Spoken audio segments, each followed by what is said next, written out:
everybody. Welcome to Providence Perspective. I'm Jay, the Predictable Dude. Thank you very much for joining me tonight.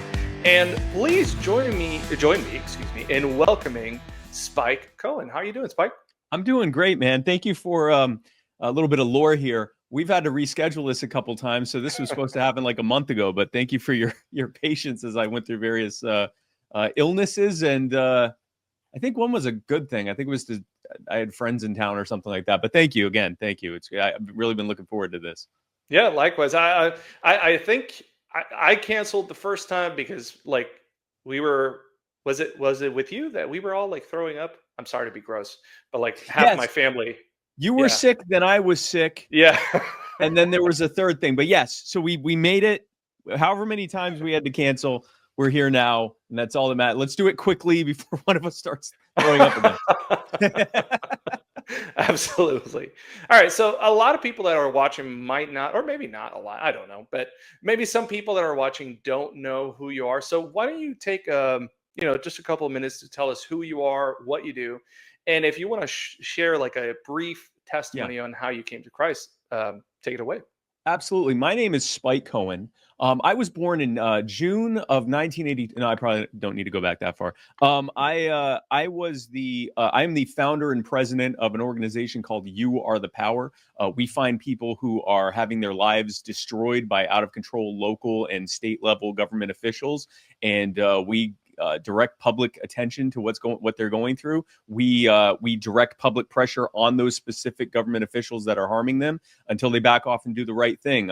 For the last 2 years, we've had we've had an exactly 100% success rate.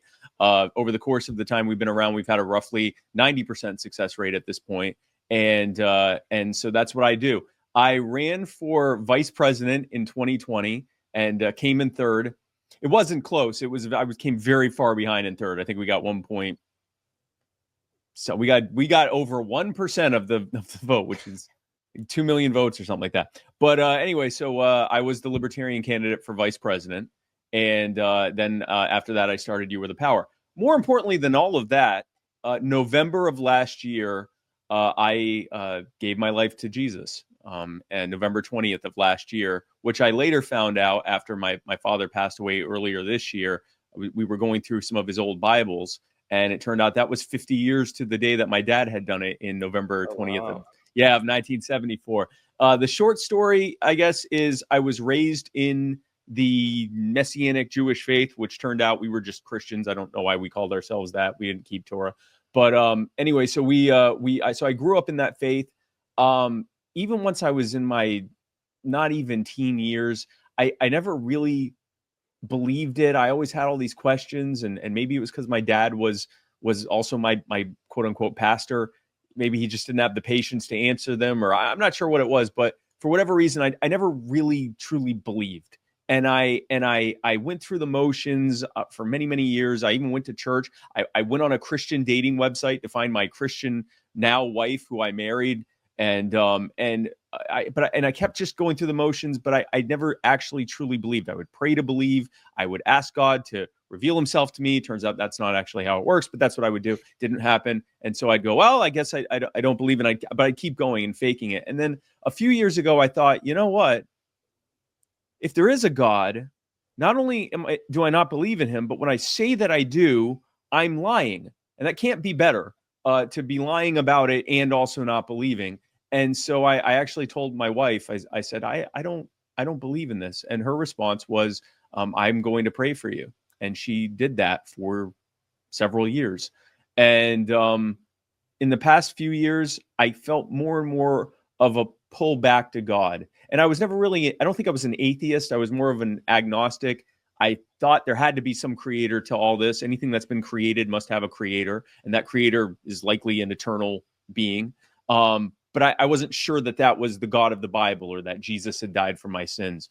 But I kept feeling more and more of a tug. And without going into a bunch of details, there just kept being these little, what seemed like winks from God. And I thought, there's something here. And then when I read the story in Mark 9 about the father who said, Lord, I believe, help my unbelief, I thought, okay, maybe I'm not 100% of the way there, but I believe enough to to pray to God to help my unbelief, and that's what I did in November. And the transformation that continues to happen has been it certainly hasn't been of my making. It has been an incredible gift of the Holy Spirit, and I'm just I'm happy to see where it goes, and I'm super excited to do this with you. Amen. Absolutely. Praise God, man. That's a really, really, like, you hear testimonies, and sometimes, I'll be honest with you, they're kind of boring. And I don't mean, but here's the deal. Like, I'm not saying that boring testimonies are bad. I Yeah. think those are good, right? Like, I'm glad that you just kind of always believed and grew up in the faith, and Right. not you, right? But that person, right? Like, I'm glad that for you, that person, you just sort of always believed since you were a kid, and didn't stray, and didn't, do Yeah, no, drugs that's or live in the great. What a world. blessing. What an absolute Absolutely. blessing. Yeah. Absolutely, absolutely. But it is amazing to see when somebody who clearly wasn't walking with the Lord, right? Like, this massive transformation, right? Like, maybe I'm seeking signs, and Jesus would say, you wicked and perverse generation. So I hope he doesn't do that with me.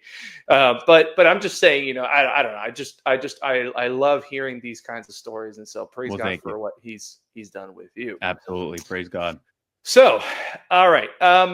Tonight is kind of not weird, I guess, but it's going to be interesting because you and I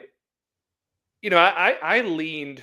Well, I wouldn't say I leaned. I was registered libertarian Yeah. for a while there, um, and I did buy into the libertarian thing, right? Like the nap and things like that, Yeah. Yeah. and von Misses and the whole spiel, right? Like, Yeah. Yeah. Yeah. but I kind of moved away from that. I still have some libertarian leanings, right? Like, under the right context and things like that. But I think you and I differ in some areas, and so that's what we're here to talk about. And so we're going to be talking about what is a biblical perspective on government, right? So, uh, why don't we start with that, right? Like, Sure. Sure. Sure. what from your point of view, what is the role of government from a biblical standpoint? What should the government be doing or not doing? Another beautiful day. Hey, I'm glad you're here. You listen to Providence Perspective because you believe Christ is king, not just over your soul, but over everything, including your finances. That's why Dominion Wealth Strategists exists, to help Christian families take dominion, build wealth, and advance God's kingdom. Whether it's budgeting, debt management, retirement planning, or estate planning, Dominion Wealth equips you with the strategies to reduce your donation to Caesar and maximize your gift to God. This isn't just about mere financial stability. It's about building a legacy that advances Christ's reign on earth. As independent agents, Dominion Wealth works for you, leveraging the best tools and services to help you build, protect, and pass on wealth, all for God's glory. The future belongs to Christ and His people. Start building the capital that you and your children will boldly deploy. Book your free consultation at www.reformed.money and take dominion over your finances. From baptism to burial, Dominion's got you covered. Once again, that's www.reformed.money to book a complimentary consultation today. And tell them Jay from Providence Perspective sent you.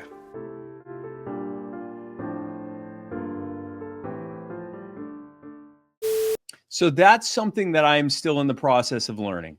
And Okay. so I told you this before we started recording. If you had asked me, honestly, even a few months ago, even after I had given my life to Christ, I think I would have still given the same answer. The role of, or I would have said, I'm not sure about the biblical role, but I guess taking a step back, I would have thought that the most maximally important thing for a government to do, or I guess for us to pursue, is maximal liberty in all things. And I can't say that anymore. I believe that the number one thing I should be pursuing is in maximally glorifying God in all things that I do, to Amen. whatever extent that I can. And part of that is witnessing and sharing the gospel, and in loving God with all of my heart, mind, and soul and strength, and loving my neighbor as myself. And so with that, my lens has continued to change on every aspect of life and the way I look at things, including that of government. I will say I'm not sure that I can say 100%. Like I would say that these are the clearly defined roles of government according to of what a civil government should be according to the Bible. I know if we go to like Romans 13, there's sort of a general thing about that. That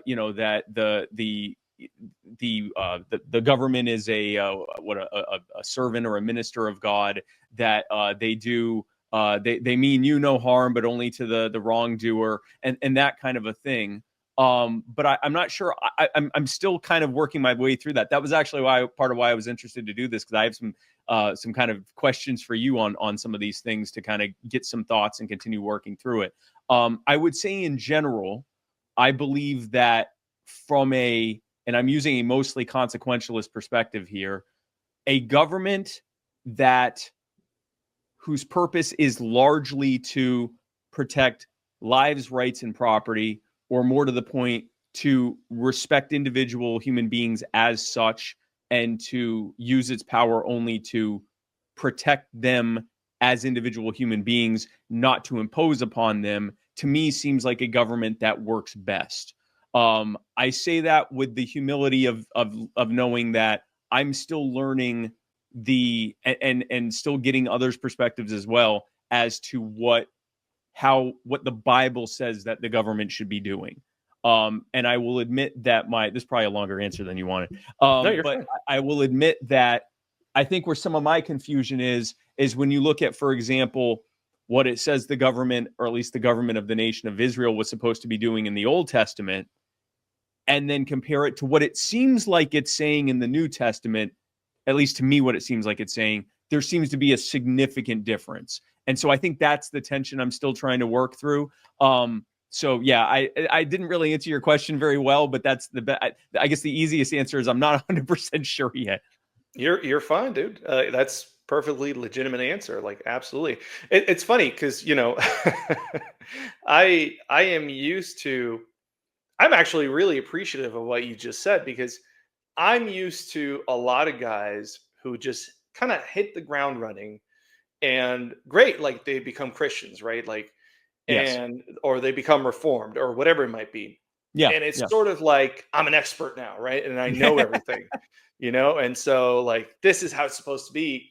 It's kind of like, have you ever heard of like cage stage Calvinism? You ever heard that term? Cage stage Calvinism? Yeah, you haven't heard of No. it? Okay, No. so it's it's a it's a term that we in the reform world use to describe somebody who has just become a Calvinist, finally accepted it, Okay. and so they're so like zealous for what we would call the doctrines of grace, like total Yeah. depravity, unconditional election. You know about those? Yeah. Okay, so Tulip. Yeah. Yeah. yeah, Yeah. exactly. So they become super zealous for those things to the point that they're insufferable, right? And so you have to sort of like put them in a cage for a while until they calm They have down. to be crated while they Yes, work their way through it. exactly, because like like they're calling everybody a heretic that doesn't believe these things. They're just willing to condemn everybody and their mother to hell. And so like Wow. it's like, dude, just relax. You know what I'm saying? Like, you were not a Calvinist till like 5 minutes ago, like, Yeah. and you were still a Christian before that. I guarantee you, right? Yeah. So Yeah. That's so it, amazing. so it's that kind of thing, but like apply it to like just about anything else, including government, right? Like I've seen those people where they're like, no, God's law and this and that, and so like they go crazy, right? It's Yeah. like, gentleness, respect, those are things that the Bible talks about. I don't know. So the Um, most overwhelming senses that I got almost immediately after I gave my life to Jesus is, wow, I'm way more broken than I thought I was. yeah. And man, I got a lot to learn, and I need to get really humble about this. Like that was I remember, because at one point people were like, so do you think this is a sin now and that's a sin, and that this, what do you think's gonna happen to me because I do this and that? And I'm like, listen, I'm really focused on the planks in my own eye right now. I mean, I can refer to scripture and say what is or isn't sinful, but if you're asking for my my judgment on it. I'm very much in the plank gathering stage right now. I don't have much time for anyone else's specs, and I'm finding that the longer I go along, the more planks I just keep discovering. And maybe that's I suppose that's a lifelong process. And obviously it doesn't mean that we're not also supposed to be looking for looking for sin and looking for how we should be applying ourselves, not just in our witness, but in every other aspect of life. But I'm very much, I have, in general, this is very different than anything else I do. And one of the biggest differences is just how much trusting and humility I'm doing compared to pretty much any other time I apply myself in anything that matters to me. So yeah, that's this is a very unique iteration of me when it comes to how I approach questions of faith and things like that. I feel like a child sometimes when I'm like, asking questions of people and stuff. I feel like a 10-year-old again, asking people these things that I can't figure out for myself. So yeah, I'm hoping to skip the cage stage. Also, I'm not 100%. I'm not sure I'm a Calvinist. Sure, I know. I'm still working through all of the tension between Calvinism versus Arminianism versus this and that. But I will say, I hope to not be a cage stage anything. Like I'm Right. currently going to a Lutheran church, a Pentecostal church, and a Presbyterian church as I'm figuring things out. And I hope whichever of those I settle on, that I don't become cage stage of any of those. I don't want to have to be created if I can avoid that. I gotcha. Yeah, no, praise God for that, right? And that is, I mean, that's what I appreciate about you right now. Like, again, yeah, you see a lot of cage, and it's not just Calvinism, right? Like, it's other things, and it's not just Reformed. But I think we, in particular, like Reformed types, right? Some people would say I'm not Reformed because I'm a Baptist, but whatever. That's a different conversation. But Wait, they'd say like Vodi Bakum isn't Reformed? some guys would say because he does not baptize babies, he is not truly reformed. He has a lot of reformed things, but Okay. they're so like stringent. Again, cage stage, right? Like cage stage reformed. Think about it like that. Like we're the truly reformed. You have those guys as well, man. And it's But like, the P in tulip isn't pedo baptism, right? no, but Okay. remember, to be reformed is more than just Calvinism. I don't know if you know that. We could talk about that for a while. Um, in the plainest sense of like you can be Calvinistic, but not Okay. necessarily Reformed. So I Okay. think some people would say at minimum there are 3 C's to a truly Reformed person, maybe Okay. even 4. Right. So Okay. there's Calvinism, Okay. predestination election. Yeah. There is confessionalism. You agree or mostly agree with a historic Reformed confession. So like Westminster or Yeah, 1689 or what? Okay. something All like right. that. Okay. Yep. Okay. Covenantal, right? So essentially, just not a dispensationalist. Uh, don't Okay. know if okay, you're kind of familiar with that. I'm No still, that's worries, another one I'm still learning the differences between, but I know the terms anyway. Yeah. no worries, no worries. And then some people might add in their cessationist, Oh, um, which would mean like the not that you deny miracles. That's a common misconception, yeah. but that you deny like miraculous spiritual gifts like healing and speaking in tongues. You believe Hmm. that was for the Yeah. early church, right? Which Yeah. I would Okay. I would be a cessationist as well. But some people throw in there and they say, you know what? And there's one more C, and it's pedo baptism. No, they say it's CCCP, and they don't realize that that's actually a troubling acronym already. For the That's funny. Yeah. So there you go, man. You're already learning something, and it has nothing Pedo to do with. baptism. Nice. But you do have some of those. Now, fortunately, most brothers in that respect are gracious, so they don't, they'd be willing to consider Reformed Baptists Reformed as Okay. well. Well, I appreciate Um, that from them. Yeah. so but you have still some that are very anyway. Yeah. Anyway, where was I? Because we just went off on this Reformed You tangent. appreciated that I didn't come in here all hooting and hollering about Yeah. my understanding of theology. Exactly, Yes. exactly. And so it's actually, I would imagine that a guy like you have a pretty large platform. And I see guys like Russell Brand and, like Kanye went just absolutely nuts. I don't know if it like it. There's a danger to that, right? Like that's what I'm seeing because it's like everybody hears, oh, so and so converted, they're a Christian. Now, surely they must know everything about Christianity. Yeah. And so I think what happens with a lot of those guys is like it like puffs them up, like they get they become proud, right? Because people are just going to them with question after question. You mentioned Yes. that people are coming to Yep. you with Yep. questions. Oh yeah. And so you start thinking, maybe I do know a lot about Christianity, right? And so they go off the deep end. I think that's what happens with a lot of those guys. And so that's why I'm saying, like, I appreciate your humility because Yeah. I know, right? I can imagine people Oh, aren't gonna. I get a lot of questions. I get a lot of people, and this is, I mean, I'll try not to cry now, but I often come to tears when I'll hear of like someone who is going back to church because following my journey on social media and seeing me Yeah, like posting pictures of the churches that I've been to when I travel places and stuff, and that it excited them to go back to their church. And yeah, I'm gonna try not to tear up again. But that kind of stuff's incredible. And yeah, here's the thing. The reason that I'm comfortable, I have one of the talents I have is I'm a pretty good public speaker and interviewer and all of that stuff, and or interviewee, I guess, because I'm comfortable doing this. The shadow that casts is I kind of really like it. I like being up in front of people and telling them what I think, and then they do Q&A and they're asking me questions and I'm answering it. I I have consciously tried to not to understand that I have way more to learn than I've already learned when it comes to this, and B, that I need to make sure that in my zeal to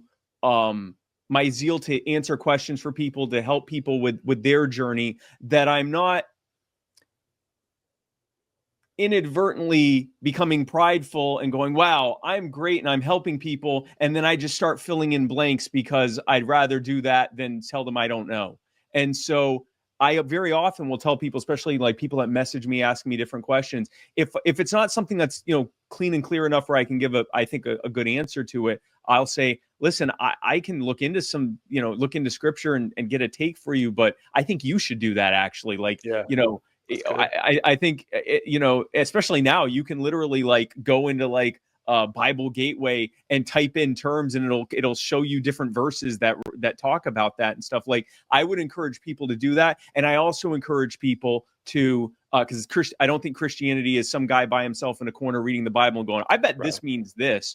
I encourage them to find a church and to go to it, Yeah. and to be pastored and to start getting some actual pastoring and guidance on this. So yeah, no, I am not I'm not a preacher, or I'm certainly not a pastor, and I'm just a guy out here sharing my journey.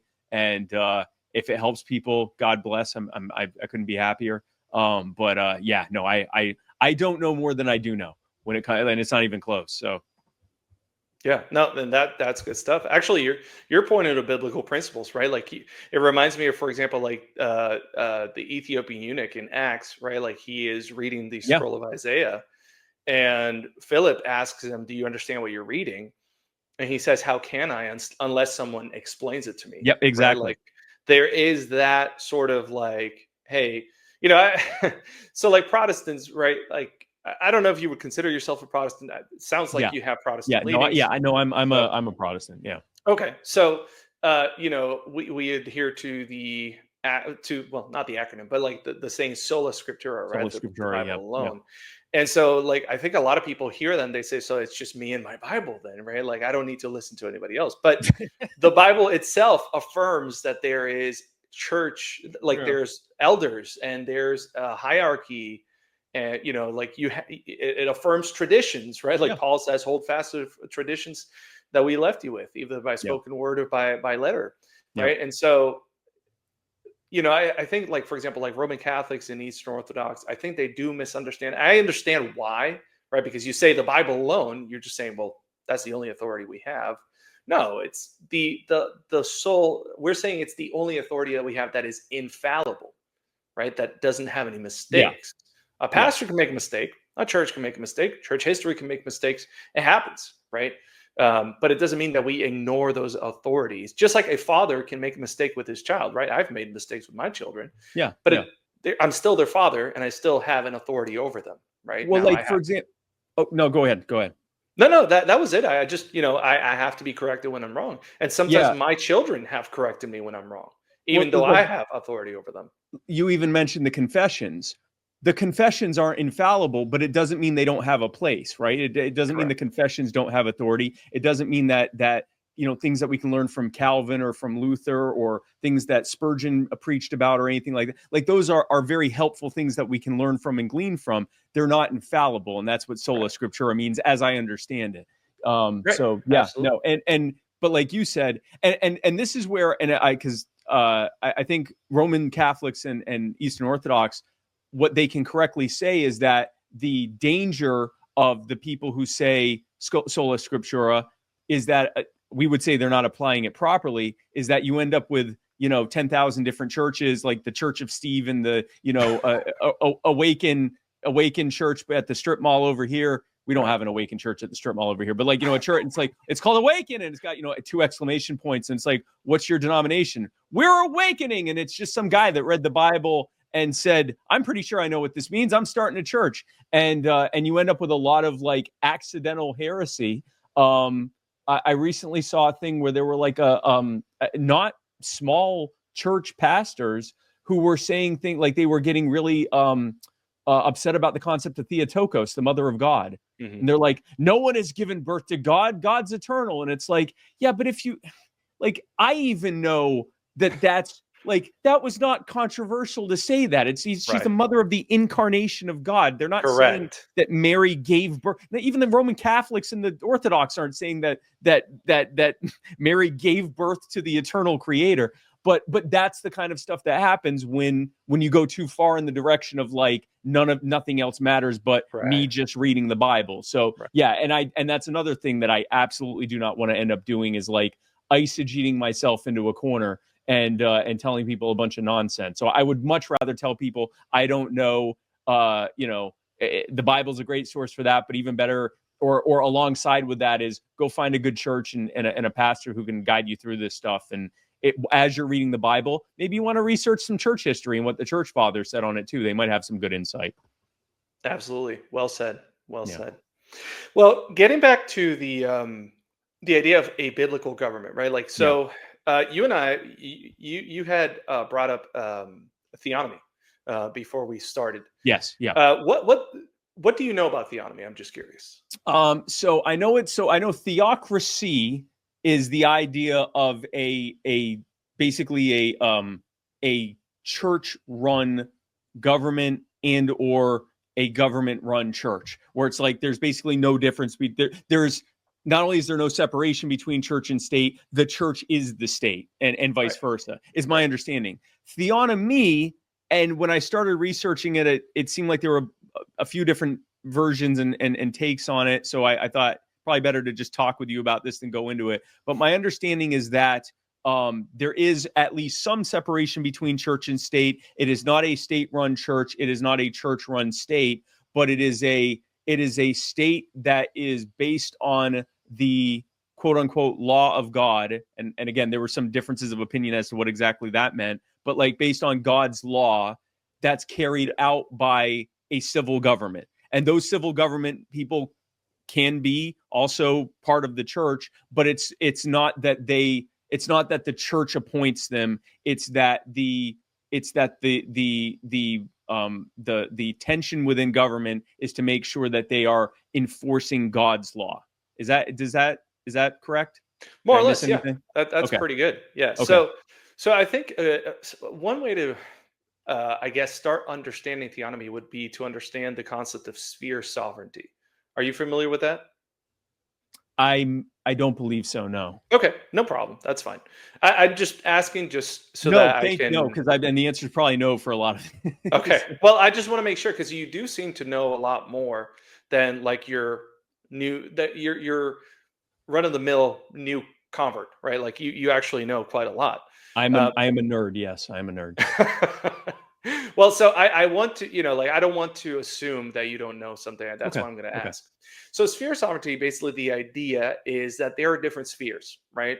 When we talk about sphere sovereignty, and by the way, that they're all under God ultimately, right? Like, God has essentially set different standards, different rules for each one, Okay. um, but they are independent of one another. They can speak into one another depending on the situation, but they are separate, right? They are their own separate entities. Uh, there could be more than three spheres, but when we talk Yeah. about sphere sovereignty, people typically are talking about three primary ones. So it is government. Some people would say the state, the magistrate, whatever you want to call it. Yeah. There's the church, and then there's the family, right? So the Okay. state has a job to do, a role to do under God, right? God has established that. I think you mentioned it already, where like it's a minister of justice. Yep. Yep. It's there to reward good and punish evil, that kind of thing. That's the Yeah. job of the government. Yeah. The family, or rather, let me start with the church first. The church is to have the keys of the kingdom. Take care of the sacraments or the ordinances, spread the gospel, right? It's a minister of mercy, if you will, right? If the Okay. government is a minister of justice, church is a minister of mercy. Okay. The family, it's kind of the system of the family. It's kind of like a combination of both in a sense, because there is a hierarchical sort of thing going on there where one is governing, right?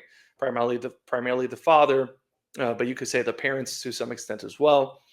And so the role of the family is to essentially, the father. There's many roles, so I could get deep in this, but I'm Yeah. gonna Of try to course. Of keep it course. Of simple. course. Yeah. Essentially, the father disciplines the children. The parents do, right? Yeah. And they raise them according to God's standards, Right. right? So Right. teaching them the Word of God and things like that, teaching them how to be moral people in society, etc. Yep. And so, how that relates to theonomy is that when people hear the word theonomy and they kind of have an explanation of it, the automatic assumption is, oh, okay, so you don't believe in separation of church and state.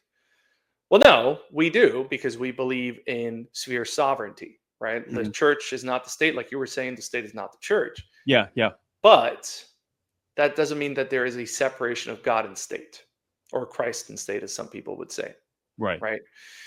And so, what should the state or the government be doing in light of the fact that it is under God, right? That's where theonomy comes in and says, well, to uphold justice, the only objective standard of justice is God's law. And so that's where theonomy comes from. Okay. Now, I don't know if you have like I'm interviewing you, but you said you have more questions for me. So Yeah. So, well, I guess without going down a bunch of rabbit holes, because you'll probably answer some of these more fine point stuff. But when you say God's law, obviously you don't mean the entirety of the Mosaic, the 613 mitzvot or anything like that. You're right. saying like, are you saying the Ten Commandments? Are you saying just because I know it's like moral, civil, and ceremonial is. In fact, I think you were the first one to teach me that. But Oh, really? I Okay. think you were the first. A few have said it, but I think you were the first one to say it, because I went to you like, well, which of the laws? And you're like, you do know there's three of them, right? And I'm like, yeah, but can you tell me? But so it was. I think are you saying like the Ten Commandments, or like the moral law, or even more broadly like Jesus's, the entirety of the Ten Commandments or the entirety of the law and prophets in love God and love others, Mhm. or which of those do you mean? Okay, good question. So, Okay. um, ultimately, it all falls down to God's moral standards, right? So it Okay. would ultimately be moral law. But The here's moral the law. thing, Okay. though. So the Ten Commandments are a summation of the moral law. Jesus's love God, love neighbor is an even larger summation of Yep. God's Yep. moral law, right? Like he says that sums up the law and the prophets. Yeah. Now, you have the ceremonial laws, right? Like don't wear mixed fabrics and don't eat shellfish and that Right. kind of thing, Right. right? That was specifically for uh, Israel, like the people of Israel, in the old covenant, under the old covenant, like old Mhm. covenant Israel, they had to do that. That was pointing to the need for the people of God to be separate from the other nations, Right, right? right. It's called ceremonial law because it is a form of worship in under the old covenant, right? So Yeah, it's ceremony. That was abrogated because the new covenant was established, and so God has established, essentially, you could say, new ways of worshiping Him, right? Like Jesus said to the Samaritan woman, yeah. The Samaritan um, woman. Yeah, you know, the time is come and now has come where you will not worship in this mountain or that mountain, but rather those who worship God will worship in spirit and truth. That's John 4. yeah, And so, like for example, like what is the temple of God now? Well, it's the body of Christ, right? That's yeah, why Jesus said, "Destroy this temple in 3 days; I will raise it back up again." All right. He was the Pharisees were like, "Oh, he's talking about destroying the temple." He was actually talking about his own body, and the Bible describes the church as the body of Christ, and so that is the temple of the Holy Spirit now, right? The yeah, church of yeah. God or the church of Christ. So all of that to say that the ceremonial aspect has changed with the establishment of the new covenant. Right. The the moral standards of God have not changed, right? God still doesn't like it when people murder. He generally frowns upon that. God doesn't like it when they take his name in vain. God doesn't like it when people steal, etc. Right? Yeah, And yeah. that you can find in the Ten Commandments. Now, what do we do with the civil laws? Right, the civil laws of Israel, where like you had instructions for the governing authorities to do different things according, with lawbreakers according to the situation. Yeah, yeah. That's what's called the civil law. And so the specific now here's before I get into that, let me say this. Theonomy would affirm that the civil laws have something still there for us today. But theonomy is a bit of a sliding scale. There, as far as I know, there's no theonomist that would say we take 100% exactly as they are written the civil laws in the Old One for Testament. one. Yeah, yeah, Right. yeah. Okay. So I could say, well, I'm a general equity theonomist. I just take the general equity. Yeah. Uh, but Which is the, just as I understand general equity, that means you look at it and try to discern how what how that points to the moral law. So like for example, there was a rule that you had to have a border around your roof, but that right. was because roofs were flat and people would stand on them, and if you didn't have some kind of border or something around it, people could fall off accidentally. And so we could today say that's why we would say that balconies need to have railings or something like that. Like that Yes. would be like an example of like trying to apply it to today. And that Exactly. the where that's pointing to in the moral thing is that God wants to affirm and protect life. And so this, the balcony railing isn't because we want to mess up your view. It's because we want to make sure you don't die. And so Exactly. that would be like a general equity principle, right? Exactly. Now Okay. here's Okay. the thing though. Ultimately, all theonomists that I'm aware of, right? Like even the historical ones like Bonson and Rushdoony and things like that. Like you have a sliding scale. Some of them take a little bit more from the Old Testament than others, right? That's why some Okay. people started calling themselves general equity theonomists because I wouldn't take it as far as Bonson and Rushdoony and all these guys.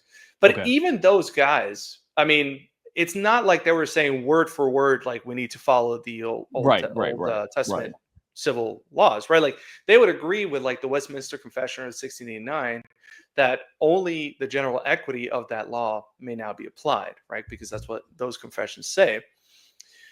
Basically, the idea is yes, there is a moral principle behind that civil law. And so the government ought to apply that civil or that moral principle to their own laws, essentially. Okay. You were talking about like Deuteronomy 22:8. When you build a new house, you shall make a parapet from for your roof, that you may not Yeah. bring the guilt of blood upon your house if anyone should fall from it. Right? Like that's the idea. Like, hey, when people are in your home, take care of them and take the necessary precautions to protect their life. Right. So a theonomist would say if somebody dies in your home due to your own negligence, you are responsible because we see that God's law or demands that you would protect those in your home. Right. Right. And so if you were being unreasonably careless, right, like you left a bunch of electrical wiring laying everywhere and somebody's visiting you and they get electrocuted and die, well, Yeah. that's on you, right? You didn't take the precautions necessary. Or if you have a pool and a child falls into it because you didn't put something around it, like a gate or something to protect them, that once again, At the that falls on at you. at the very least, you would be like civilly responsible for it, and or possibly criminally responsible for it, Correct. for neglect or malicious intent, or just severe neglect that led to someone being harmed as a result of your action or inaction. Right. Exactly. So Yeah. No, that, and I agree largely with that. Yeah. the thing with a lot of criticisms of theonomy is, well, you guys can't even agree to what extent those should be applied. That's every political Well, philosophy. Yeah. That's right. that. Yeah. That may be true. Uh, I agree. Not all theonomists universally agree, but it doesn't mean, hey, because you can't agree, then we should just completely ignore that. No. You see, No. that's There's it's a silly argument. there is no here. I'm the token libertarian here. I have yet to hear, and I mean, you once were a libertarian as well, so as well as me. We can't agree on who a real libertarian is, but we're pretty sure it's not the guy we're talking to right now. Like, I mean, that's true of every belief system, anything that anyone finds important, and there's like more than three people that agree about it. Even if it's two people, they're probably not going to fully agree on it. So yeah, that's not the fact that there's differences of opinion on the details, to me, is not a compelling argument. Now, if it couldn't even be like defined at all, and there was like 1,000 different definitions and they were so wildly different that they were opposite of each other, that would be one thing. But if there's a general understanding of what it is, and then the spectrum within it is on the fine points of how to enforce it, that's not a good argument against it. Right.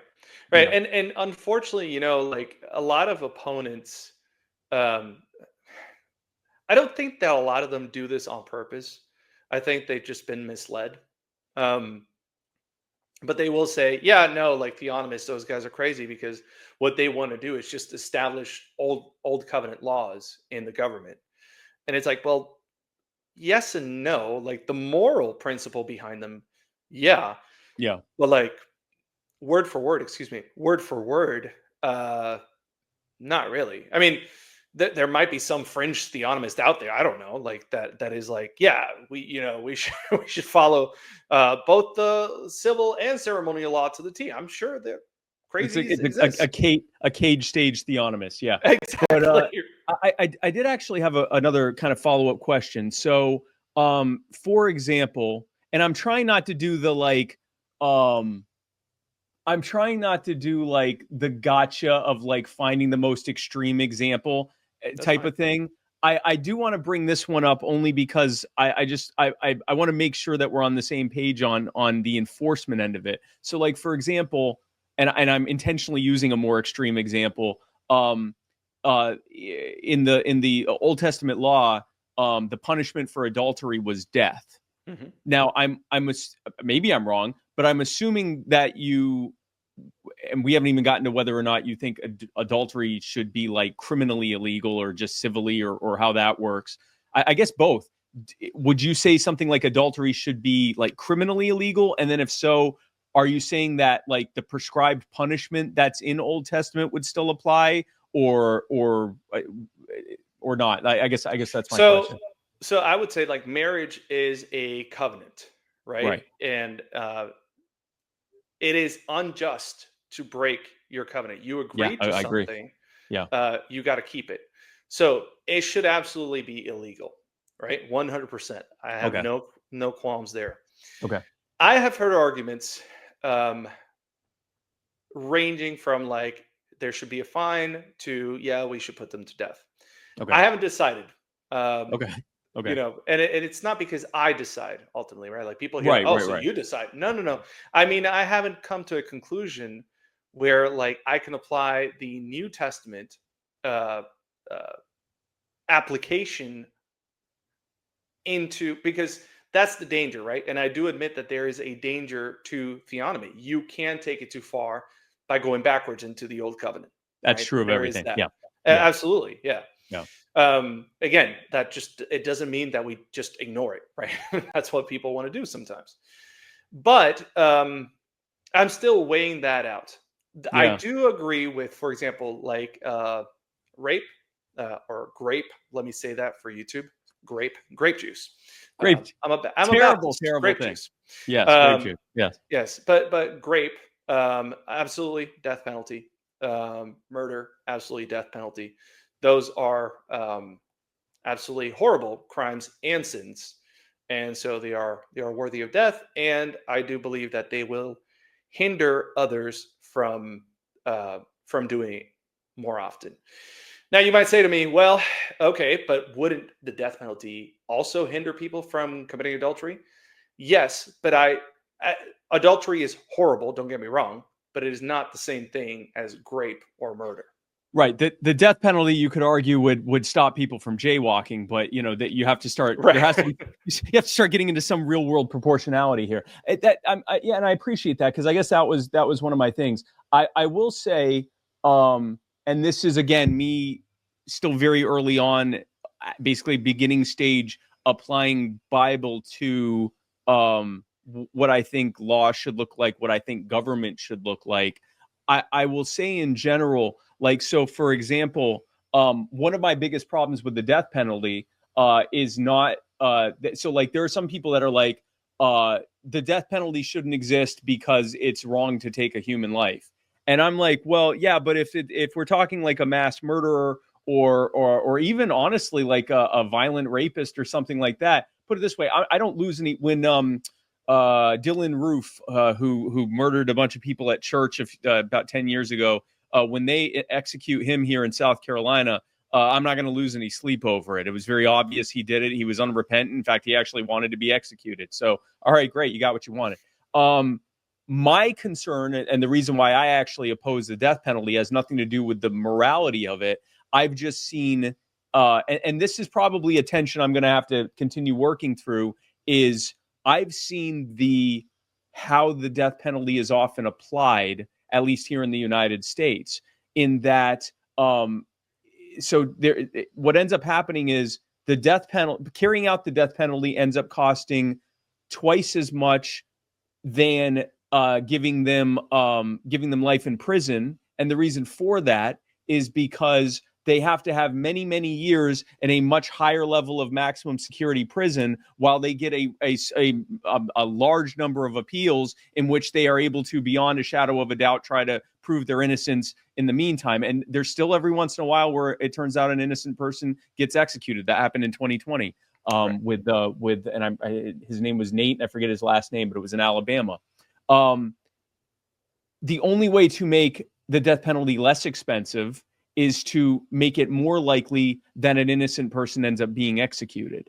And so I have, and still continue to, at least for now, oppose the death penalty. Again, not on a moral standpoint. I think someone committing murder, especially like these most heinous, not like an accidental or heat of the moment thing, but like mass murderers and terrorists and things like that, I don't lose any sleep hearing that they got executed, especially if they were able to fully exercise their right to prove they didn't do it.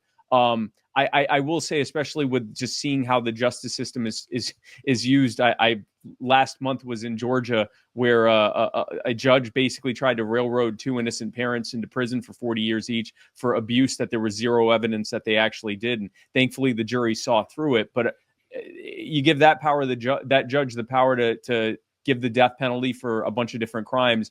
I see a bunch of innocent people getting executed. So Sure. this is more of I'm not sure you even can have an answer for that. I'm certainly happy to hear what you have to say, but that's a tension I have to work through.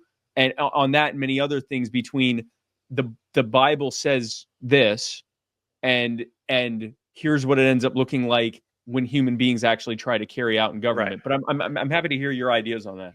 Your Yeah. thoughts on that. So I definitely can sympathize with what you're saying. Right. There Yeah. used to be a point in my life where I was like, yeah, I don't think we should have the death penalty, like, either ever, or like it should be like extremely rare, because Yeah. like you risk hurting an innocent person.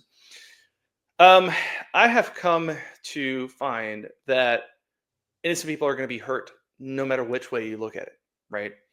And so you have to say, well, regardless of what, we're not going to have a perfect government. Like that's just Oh not going yeah, to yeah, happen yeah, yeah. here Of course on not. this Yeah, earth, right? yeah, But should we be aiming towards doing what God says and not I'm not saying don't worry about like failures. But what I am saying is for the for the sake of pragmatism, right? Like, yeah, well, this is just not pragmatic yeah, because yeah. too many innocent people are going to be executed. I would say one innocent person being executed is too many, right? So Of like course. Yeah, that's already out of our hands because yeah. it's going to happen. Unfortunately, we live in a fallen world, but that does not mean that because we live in a fallen world and we can't see how practically we can make this work, that Mm. we should then say, well, I understand God that that's what you want, but listen, here's the problem: we're fallen people and we're just not doing it correctly, so we're just not going to do it at all, right? I think that's far worse because again, ultimately, God is sovereign over all things, and God works through ordinary means, the everyday things that we do. God is sovereignly working through that. Now, that could be my Calvinism, speaking, but the Bible talks about it, right? Like Right. God says, "I Yeah, I don't, declare I don't, I from." don't think that's exclusive to Calvinists that God knows God's planning all of this. Sure. I Yeah, just think that like we emphasize it a lot more, right? Like God's yeah, sovereignty. yeah, And yeah. I would say in a practical way, we probably actually believe it more. Okay, okay, I have stories because I've talked about like God's sovereignty to people, family members who are Christian but not Calvinist, and okay. yeah, that doesn't play out so well. They're like, but not over all things, surely. Well, yes, actually. Yeah, no, Uh, actually, everything. Yeah, yeah, so the point is this: is there problems with the U.S. justice system and how they apply the death penalty? Well, I would yeah, say yes.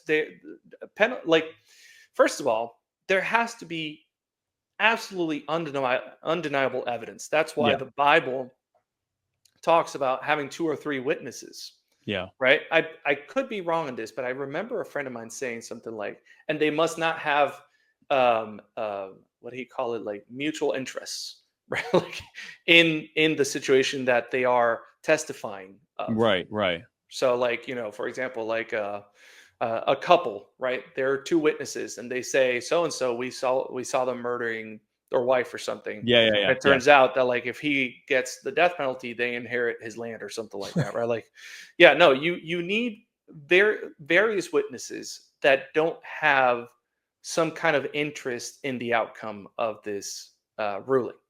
So it has to be beyond a shadow of a doubt that they were yeah, guilty, and justice has to be swift. In other words, what are we doing wasting 20 years having people go through appeal after appeal, right? Rather than leave 20 years because we are deciding that people should have the death penalty based on circumstantial evidence or whatever. What about just applying the death penalty to clear cut cases like you were beyond a saying, right? shadow of a doubt. Yeah, yeah, Exactly, yeah. right? So, I mean that's the biblical thing, right? So that's what I would say to that. Yeah, I would definitely. I mean, I would agree with you. If we're going to have a death penalty, it's got to be beyond a shadow of a doubt. Anything else, you put them in prison for the rest of their life. If there's even, because then it's like if there's even a decent level, if it's beyond a reasonable doubt, but maybe not shadow of a doubt, they're in prison for the rest of their lives. And then it turns out they didn't do it 20, 30 years later. You can at least let them out and give them some kind of reparation for the time that they were there. Whereas, like, if there's not if it's Dylan Roof, if they had immediately, as soon as they went through the process, the next day they gave him time to pray or whatever else, get a meal, and then he gets executed later that week or the next day or the next month or whatever, I again would not have shed a tear. There was no disputing it. He said he did it. He said he wanted to be executed. He explained why he did it. So to me, that's like, that would be a perfect example of like, what are we doing here? Like, I actually have no problem with that whatsoever. Yeah, like I said, I'm definitely, I'm not fully there, at least not yet, but it's definitely, these are the things I know I'm going to be spending quite some time working through the tension of, because taking another step back, My organization, You Are the Power, we work in that space of government misusing its authority. And it's everything from like a bunch of city council members trying to condemn and steal an old folks home because those city council members all own all the properties adjacent to it, and they want to seize it and build a parking lot so there's more parking for their businesses. That's not hypothetical. That's something we actually worked on. CPS workers accusing families of abusing their children with literally zero evidence of it, because that's how they get federal funding for every time they accuse someone of abuse. So like I work on that end of it. And so I see every day, and thankfully we've had an incredible success rate in reversing it, in reversing those when they get in front of us. But I know there are many more that we never see. And so constantly seeing the consequence of when people are given sometimes this much power and what they do with it, it makes it hard for me to like I said, I'm in general, I've had this even before, because I know there has to be governance in general. Even before I was a believer, I knew that. It's hard for me to try to figure out what that's supposed to look like when I see how quickly and easily it's abused. But I also know, like you said, the fact that it can be abused in and of itself is not a reason not to do it. It's a reason to do the kind of stuff we're doing to try to fix the problems that make it where it doesn't happen. I probably have some follow-up questions, but I know you have questions too, and I want to make sure we're going back and forth and not just me getting all my stuff answered. So No, you're fine. Here I will say this. Here's where I do agree with libertarians. Slash it, slash it, slash it. Like Ron Swanson said, right? Like slash it, slash it. Like I do love that scene. Did you ever watch the show Parks and Rec? Oh yeah, I did. There were two shows, The Office and Parks and Rec, and my friends for years told me you should watch it, and I didn't. And then I was having a really bad MS relapse, and I was basically stuck on the couch recovering from the steroid treatment, and I binge watched The Office and Parks and Rec over the course of like a month. And so no, I know Ron Swanson is. It's funny because the actual guy who plays him hates. I know. He was supposed to. He thought he was going to be making fun of libertarians, and he so endeared people to Ron and his libertarianism because he really showed it in good faith. I don't think he meant to, but he actually showed like that libertarians are like forthright people who want to do the right thing, and they don't think the government should be telling them how to do it. And it was and he thought people would see the absurdity of that, and instead they were like, "No, we love this. We're Ron too." It's very funny. I love it. Yeah, it was hilarious, man. And he actually played it really well. I'm like, are you deep down a libertarian? You're just playing into the Hollywood thing where you have to pretend to be a liberal. Yeah. But no, anyway, he is very much not a libertarian. But he played one beautifully. He did. Beautifully. So you know, that idea of like cutting government funding, that I do agree with, and here's why. Because biblically speaking, government's role is to do justice and protect its people. I mean, really, that's what it comes down to, right? Like, we need a military, and we need justice. Now, that speaks into things like public school, or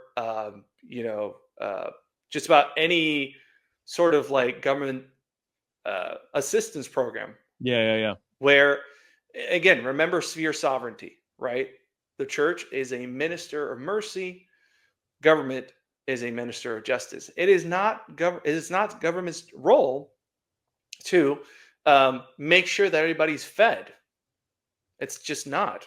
Now, there could be emergencies, right? Like you look at Egypt and the famine, right? Where like God used Joseph to through the government to collect food for an upcoming famine. I would argue that that was more of a circumstantial descriptive event rather than a prescriptive event, because we don't have God typically telling us, hey, there's a famine coming. Use the government to collect food, right? Yeah. And the thing is, like, in that kind of a situation, you could argue that, well, I'll put it this way, maybe I wouldn't argue it, but like, I think most people wouldn't go, oh my gosh, I can't believe the government is trying to help us prepare for a famine. You know, like it's that they know is going to happen or Sure, something. sure. And you could Yeah, equally argue that that could be something that the church could do as well, and that individual families could also do. But it's interesting that that maybe the progressive Christian will would get upset at you for what they might say that you're reading into scripture to say that because the government did this in the past that they should be doing it now. And yet they'll turn around, and because, you know, the Bible talks about doing justice for the poor and helping the least among you, and Jesus talked about, you know, doing for the least of these, they then eisegete that to mean that the government should be doing stuff that they never did, that they were correct. never called to do in the Bible. So Correct. that's an interesting double standard there. They eisegete a lot, man. They really do. Sometimes they don't I'm even try learning to. that. I'm learning that. They don't Yes. even eisegete. They just don't read it. They're like, well, I Yeah. feel it Don't in read my it. heart. I Yeah. feel Yeah. it. So it's got to be what Jesus wants, you know. Yeah. Yeah. Well, But yeah, that's the fourth person of God, right? Is my feelings. there you go, Is the man. And yeah. that's the problem. Here's what I've told some people. Listen, like I'm not saying that your feelings are invalid. Like they're Yeah. Yeah. real. Yeah. They're just wrong a lot of the time, right? Jeremiah Yeah. 17:9. Their heart is deceitful above all things. Who can understand it? Yeah. Yeah. So, you know, and going back to the whole sphere sovereignty thing, right? Like we have government with public schools where like it's violating the sphere of the family Yeah. because it's Yeah. the family's job to make sure that their children are educated, right? That's why we can do homeschooling, private school, those kinds of things, right? But they're taxing us, they're taking money from us unfairly and unjustly to fund something that it is not their job to fund or Right. to do. Right. So again, it's having a right understanding of like sphere sovereignty, and you know, some people. I will say this: there are some people that don't want to call themselves theonomists. Okay. Okay, from a practical standpoint, though, they're being theonomists, right? And so I'm like, okay, I'm perfectly fine with you not calling yourself a theonomist. But they do affirm sphere sovereignty. And I'm like, you cannot avoid theonomy if you believe in sphere sovereignty. It's just unavoidable. Okay. Okay. Because we will say a lot of the same things, and I'll say, and I'm a theonomist, and they'll say, oh no, I'm not. I'm like, okay, sure. We don't have to argue about it. Like, you know, Yeah. there are people in my church who say they're not theonomists. I'm like, but we agree pretty much 100%. Yeah, I was going to say, so I agree with the concept of sphere of sovereignty. I will add one caveat that, and this is here comes my creeping anarcho-capitalism. Government doesn't necessarily, like governance doesn't necessarily, and I'm not even saying this is biblical. I'm just saying from just a definitional standpoint, government doesn't necessarily have to be the state. It doesn't have to necessarily be a monopoly of violence to be called government or a form of governance. So even if I were to add the caveat that there could be a form of governance, even if it's a contract law, Hoppian covenant community type of thing, not necessarily a state that imposes itself by force of will and says, this is our jurisdiction, whether you like it or not, you could still either way argue that whatever governance there is, whether it's through a more standard state type of government or whether it's through some other thing, that governance, that government, it's their job to do justice. It's their job to do that. It is the church's. If you're a Christian, you believe it's the church's job to do grace and mercy, or to do the like you said, to do mercy, to spread the gospel, to feed his sheep, basically. Which I guess you could then argue that that it would not be improper for a church to have a role in charity and in education and things like that, maybe even in healthcare or whatever. But again, that's the church, not the state doing it or not the government doing it. And then, of course, that the family is doing everything else. I think that probably our differences are going to lie into what we are considering doing justice versus what we're considering letting individuals have the ability to do for themselves. But I'll leave it at that because I know you've got more you want to ask and talk about. Well, I wanted to clarify one thing. Like, can you tell me what is the distinction, or how would you define the state? The state, the way I would define the state is a government that imposes itself on as a monopoly, as opposed to a government that is done voluntarily through contract law, meaning like, so for example, if you choose to move to an area that has a master deed, and so there's some kind of covenant community or homeowners association or something like that that you've chosen to be a part of, that would be an example of a non-state governance. Now, because of how things work in most states, the HOA kind of gets state powers because the laws make it so that they can use the state to enforce that master deed, the rules that they have. But absent a state, it wouldn't have that. It would have to do it on its own. And you could choose to either opt in to that community or opt out of it by not living there. Whereas a state is saying, you didn't have to sign anything. You were born here, or you're here now, or whatever, or we've taken over this area. And so these are what the rules are. This is what your tax rate is. We might allow you to choose who the figureheads are within government. We might allow you to appeal if you think that you're being assessed too much for your taxes. But like, there is no opt out. You have to do this because we're imposing this on you. There's no opt out other than you like moving to another country, and we might charge you an exit tax or tell you that you're not allowed to even do that. You have to stay here and be a citizen. So that's how I would define the difference between like a voluntarist type of government and like what we usually say when we say the government, the state. Okay. So thank you. That was actually helpful. Yeah. So Okay. you would say that government should be essentially functionally privatized, I guess. Is that here's where I am on this, because philosophically I consider myself a voluntarist or an anarcho-capitalist or whichever, they basically mean the same thing, in that I think that the smallest government possible is best. The government that is the most tuned into the actual people that want to be a part of it is best, and that therefore a voluntary form of government. Not voluntary meaning you get to choose what to obey or not, but voluntary meaning you get to opt into or out of what you want to be a part of. The Republic of Iceland was that for like 400 years, where they basically had a bunch of different competing chiefdoms that you could choose to be a part of this chiefdom or that chiefdom, and they lived in relative peace and harmony until forget the country. Was it Denmark? Whatever country imposed itself on them and said, no, you're going to be under our government now. You have a king now. So that's philosophically where I am. Practically, I understand that that's almost certainly a pipe dream. And so my thing has, at least as of now, my thing has been whatever state, whatever government we have, I want it to be focused on preserving lives, rights, and property and nothing else.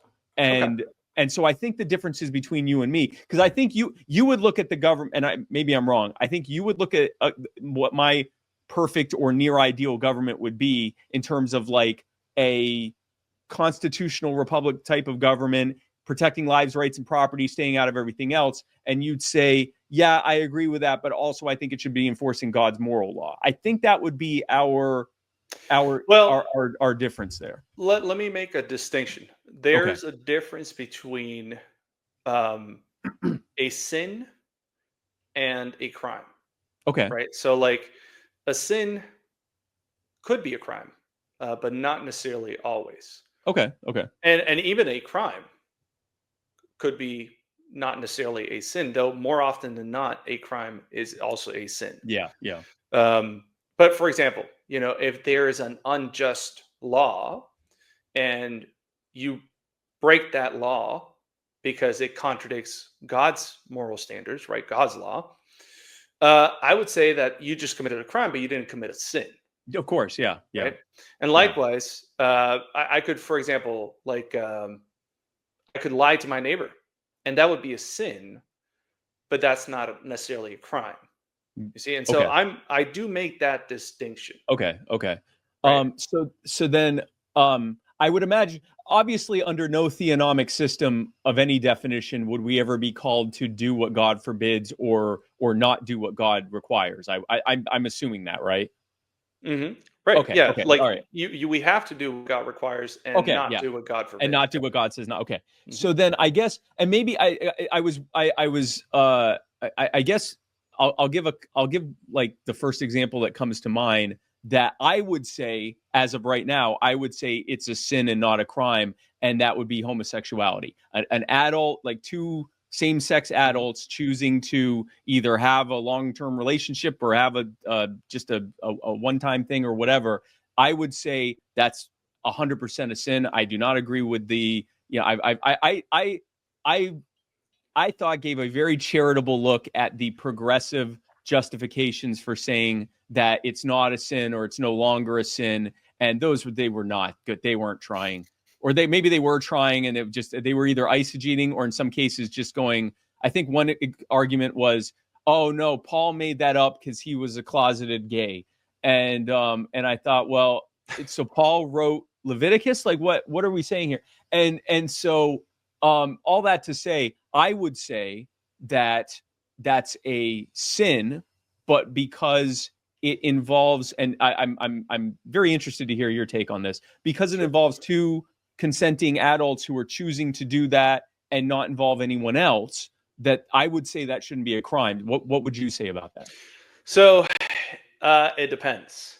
Okay. So, you could have two guys who, whatever, they live together and whatever it is that they do, like Right. the role of the government is not to be looking for criminals, right? It's to find criminals or to spot the criminal Okay. without like trying to dig everywhere for them, right? Okay. Like Okay. and let me put it to you this way. Um, you are in your home, you do what you do. Okay, fine. Nobody finds out about it. No problem. You go out in public and do public displays of affection between two men. I think that would be a crime, or it should be, Okay. because that is no longer, you're bringing that out into society. There could be children, there could be different things, and like for example, you could have a guy who is genuinely in, trying to be, or he is a Christian, right? And he has had to deal with the temptation of homosexuality. He's had to leave that lifestyle behind. Thank God he's converted, come to Christ, etc. Yeah. Yeah. The last thing this guy needs is for those things to be around him, right? That temptation, the idea. And so two dudes come out and like do something public, and they tempt that guy. Well, that's morally wrong, and it's morally perverse, and it's being done in public. You should not be doing that in public. So I do believe that at that point, the government could say, hey, listen, you were doing this publicly. There should be a consequence for it. I'm not saying necessarily jail time or something like that. Well, that was my next question, because in the same way that the penalty for adultery is death in the Levitical system, Sure. then the penalty for homosexuality was death as well. Right. But you're saying that you wouldn't say necessarily it goes to that, but it would still be a crime of some kind. Sure. Yeah, absolutely. Okay. Now, again, there are some things that I still am listening to arguments, right? Yeah. Seeing where because you have to keep in mind, right? Like we're trying to do this under the old covenant. The new covenant. We're not trying to do it on the old covenant. We're trying to do this under the new covenant. The old covenant was really specific. The new covenant, beyond the church, is less specific. Okay. Right. So it'll talk about like Romans 13, right? It says like governing authorities are minister of justice, but it doesn't do what the old covenant did, where like, okay, do this and do this and do this, right? So it was very specific. Don't do this, don't do this. The new covenant doesn't go into depth as much. That's why the Old Testament is like this thick and the New Testament is like this small. Right. It's building on it. A lot of the authors of the New Testament, I believe, assumed their audience already kind of knew what was going on over here and how to translate it over to the new covenant. And so I think that's what we're working with. Even people who are not, or who are actually you, right? Like you're Jewish background. But you mentioned you didn't really grow up like, did you ever do bar mitzvah or anything like that? I was circumcised. We did bar mitzvah and we'd celebrate Hanukkah and Pesach, Passover. And we would keep whatever the dietary laws were for Pesach, but just during that time. And Okay. so I was told that was Messianic Judaism. Come to find out, no, it's not. Messianic Judaism is like real actual Messianic Judaism is the people who are trying to still keep. And again, this is another one where there's differences of opinion. Some Messianic Jews say we are bound to do what some of the early Christians did who were Jewish, where they still kept the law, but they also believed in Jesus, and they also understood that their works were not. They were doing those things because they always had, basically. But they also understood that it was impossible for them. They weren't going to keep doing sacrifices because Jesus had done the sacrifice for them. That's covered in Hebrews. And that they weren't saved by those works. They just always had done those works, and that their conscience told them that was how they continued to follow God, even though they understood that Jesus had died for their sins and all of that. That's Messianic Judaism. There's another version of Messianic Judaism that, and I have no idea how they justify this. They go, yeah, we also keep what's in the Talmud, which what the Talmud was written after Jesus, has parts of it that explicitly say Jesus was not Messiah. Now I'm going to try to understand that, but we weren't that. What we were, and this is one of those things. My dad starts a home church. Maybe he didn't have the theological training he needed, and so we were Messianic Jews because he grew up as a Jew. We were essentially non-denominational Christians who also celebrated Hanukkah, celebrated Pesach, and I was circumcised and had a bar mitzvah, and they did, and we kept the dietary laws for Pesach. Okay. But that's not. Oh, and we'd light the candles for the Sabbath, for Shabbat, but that's not Messianic Judaism. So that's that's Jewish flavored non-denominational Christianity is what that is. So yeah.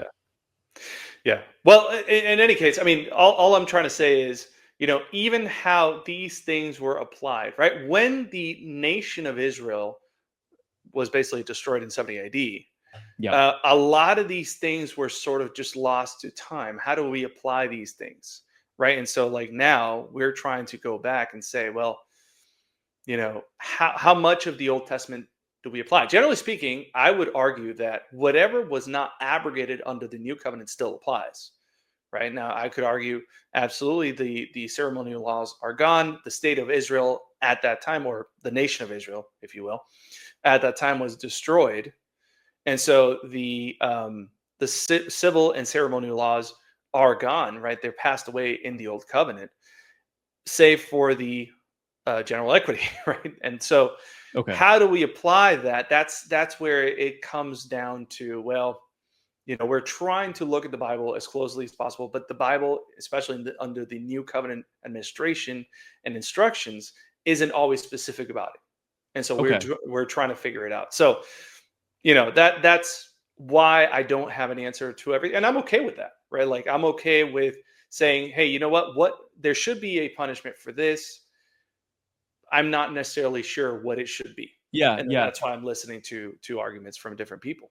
Yeah, and there may even be some on the margin stuff that I haven't thought about where people go, and this might not be true, but where people go, but should we be considering that moral, or is that more civil or ceremonial, or even probably more in the weeds is if you're trying to do general equity, like, okay, ceremonial law, or civil law, you have to, if you're a leper, you have to be removed from everyone else. Well, that was because God understood pathogens long before any of us did. And he was doing us all a solid and saying, hey, you go over there. Now we don't have to do that. If you have leprosy, you get an antibiotic and you don't have leprosy anymore, right? So, we know that. But if you do the general equity of that, you could argue that that's saying that government has the authority in the case of I'm going to try not to smirk while I'm saying this, government in the case of some kind of deadly outbreak to tell us how to live our lives. Well, I'm sure there were some Christians who used that as justification, maybe not theonomists, or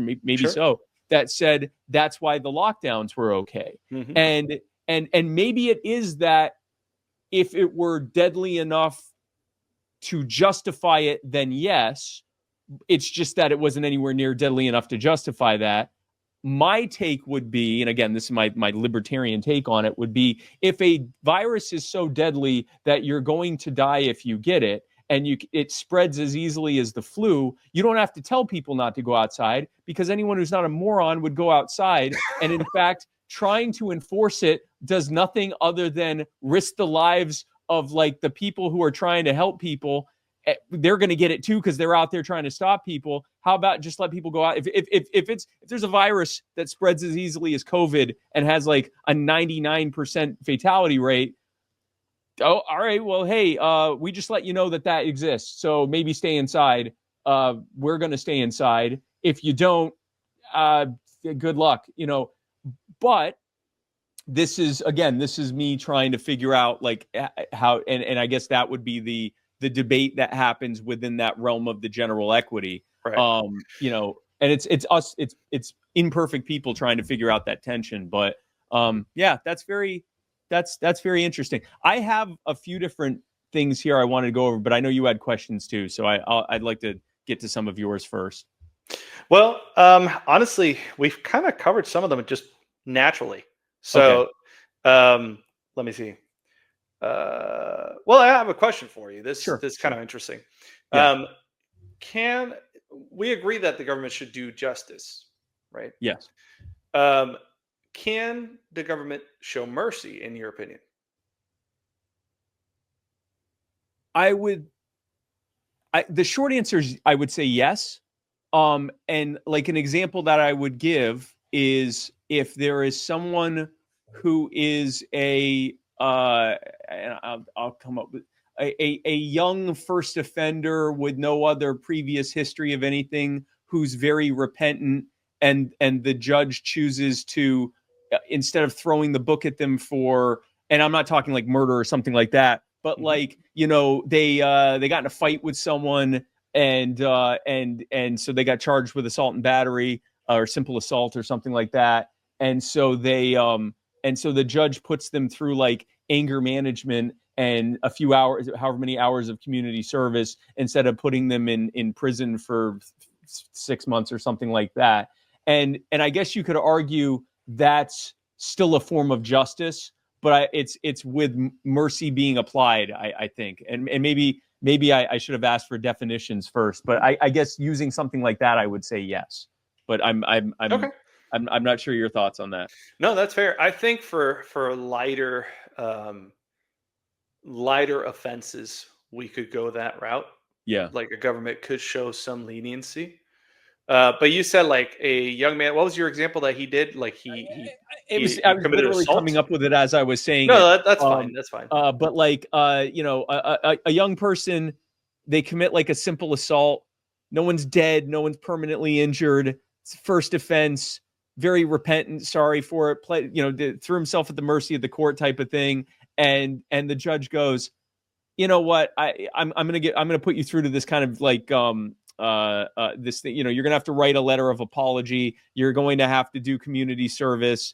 The guy's fine. The hospital bills were this much. You got to pay that, and you got to do some anger management or something. But as I'm saying that, you could argue that's still justice. Like justice doesn't necessarily have to mean you go to prison or we kill you or something like that. It can mean or we execute you, whatever. It can mean, hey, make this right. Like the guy has $500 in he had to go to an urgent care center. You got to pay that. You seem like you get angry quickly. Here's some anger management.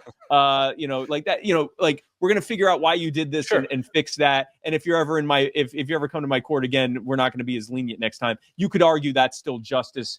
It's, I guess, mercy applied to justice, but I don't know if it's explicitly.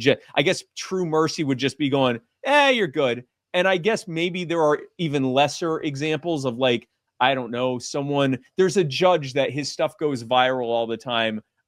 People will go in front of them and they got a parking ticket, but it's because they had to run in to say goodbye to their Meemaw right before she goes at the hospital. And so they didn't have time to pay the thing. And the judge goes, oh, well, I'm not going to charge you for that. Like, so I guess that's pure mercy. I again, this is me talking it through as I didn't think about this, but those are my thoughts. But I'm.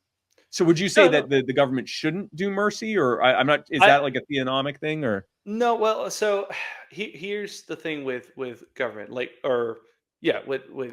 remember how I said the church is a minister of mercy, the government is a Right. minister of justice. So I think that part of the reason why God established the government as a minister of justice is because it's supposed to be pointing um, towards repentance. So I talked to you about the three divisions of the law. I don't think Yeah. I've told you about the three uses of the law. You may have before, but you haven't in this. So yeah. Okay, so the three uses of the law, essentially think about it like this. Okay. The first one would be mirror. It shows you who you are, right? The law shows you how dirty, how imperfect, how sinful you really are because you're Okay. breaking it constantly, right? It's showing you for who you truly are. You think you're good, but when you look at the law and evaluate yourself by it, you're like, yeah, I'm really not good. The third use of the law, and I'll tell you why I'm skipping the second use in just a second. The third use Okay. of the law is a guide or a compass or something like that. Basically, it's pointing you in the right direction. You've come to Jesus, you've repented of your sin. Now, what do? How can I show my thanks to God? Well, Here's how you can. Yeah. Yeah. here's the law, right? Yeah. God it loves his law, right? Okay. And Okay. so you don't do it to justify yourself. You do it because you've been justified and you Yeah. love God, right? Yeah. Kind of like how you obey your parents, not because you want to. Well, you shouldn't, right? My kids do this anyway, but you shouldn't just obey your parents because you're going to get a new toy or a candy or whatever, and Yeah. maybe Yeah. they'll Yeah. think you do it because you love them, you want to honor them, right? Same Yeah. thing with God. Now, the second use of the law is where we really get into this topic because the second use of the law is a shield, right? Okay. It protects the innocent from evildoers. It keeps evildoers from doing as much evil as they wish to do. And God does that primarily, but not uniquely, through government, right? It is there to be a minister of justice so that evildoers will, or rather, innocent people will be protected from the actions of evildoers as much as Okay. possible. Okay. And so when the government doesn't apply justice, the evildoers get more bold. And Yeah. as they get more bold, they do more. So, um, I could be being petty for this, but I do think that it's generally unwise for the government to show mercy. I think in some very very exceptional situations, maybe something can be overlooked. And again, there are lesser sins and lesser crimes, and I Yeah. think Yeah. those Yeah. those have more flexibility, I guess you could say. But generally speaking, it would be unjust, in my opinion, for government to be lenient, right? Yeah. And And so, the thing is, I mean, you could even argue that leniency or applying like a more restorative way of looking at it in the cases of where it looks like that could actually correct the problem better and keep the person, like the person made a dumb mistake, and so they're put into some kind of deferral program or something that involves anger management or counseling or community service or just paying the cost of what they did or something like that, or some combination of those things. You could still argue that's a way of doing justice. Like, justice doesn't necessarily, at least I would say, necessarily have to be like, okay, you did this, the maximum sentence I can give you is this, and so I'm going to do that. I get whether you agree with that or not. It could be at least argued that doing something that the judge decides is more fitting what they actually did in the circumstances around it is still a form of doing justice. So yeah, yeah, okay. yeah. So I had some stuff that and these are kind of like verses and stories within the Bible I've come across that led me, this again, me not being perfect, and neither one of us is perfect, I would read these and go, wow, libertarianism is right. And so or at least, wow, the way that I think government should work is largely correct. And so I'm just going to kind of go just a few of these. I don't necessarily, some of these I have exact verses, some I just have kind of a paraphrasing of it. So I guess one of the first of them is when Pontius Pilate, and you're going to have to forgive me on some of these. If I haven't written down the exact verse, I'm probably going to butcher it, and you can correct me where I'm wrong. Pontius Pilate asks Jesus, are you a king? And he says something along the lines of like, my kingdom is not what you're supposing. It's not of this world. If it was, my servants would be here fighting for me. And my kingdom is. I don't know if he says my kingdom is spiritual or of the spirit. He doesn't, but he does. Okay, he does say it is not of this world. It's not of this world. So I took that to mean that when he's telling us to like spread God's kingdom, or in like Matthew 28, when he's saying, go out into the world and make disciples, I thought it was more our job as the church writ large is to kind of invade the up until now non-Christian spaces, or if we're within a Christian space, reinforce it through the acts of spreading the gospel, through the acts of ourselves remaining true and persevering to the end, raising Christian families and all of that stuff. And that and maybe we're talking about we might be talking past each other, but no, that the act of the, I guess, civil kingdom, quote unquote, the government, is outside of what Christ is telling us. Am I wrong on that, or is it that has nothing to do with this, or what where am I on that? We are so close until that last phrase that you just said. The civil kingdom has nothing to do with that. Okay. But I was with you. I was like, oh man, he's there. He's got it. Okay. All right. So you have, I think, inadvertently stepped into something called eschatology. Are you aware of what that is? Yeah, the end times. Yeah. Okay. Are you aware of like premillennialism, amillennialism, postmillennialism? I am, and I also understand that that the Venn diagram between post-mill and theonomy is almost just a circle. That there's like there's a little of not one but not the other. But I my understanding anyway is that like it's more common anyway. Maybe I said a little bit more than it is, but like it's more common for someone who's post-mill to also be a theonomist. And I'm still correct.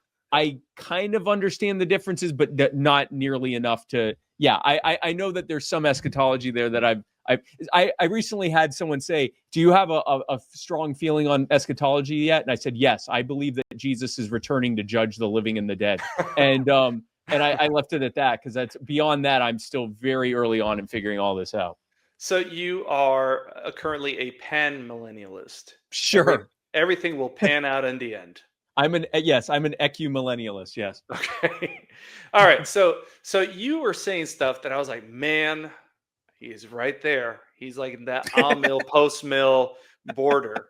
Okay. Because you're saying essentially like take this kingdom out and spread the gospel and and build, have good families, potentially even like, build good businesses that honor God and, do whatever you do to the glory of God. All of that. Yeah. Right. Yeah.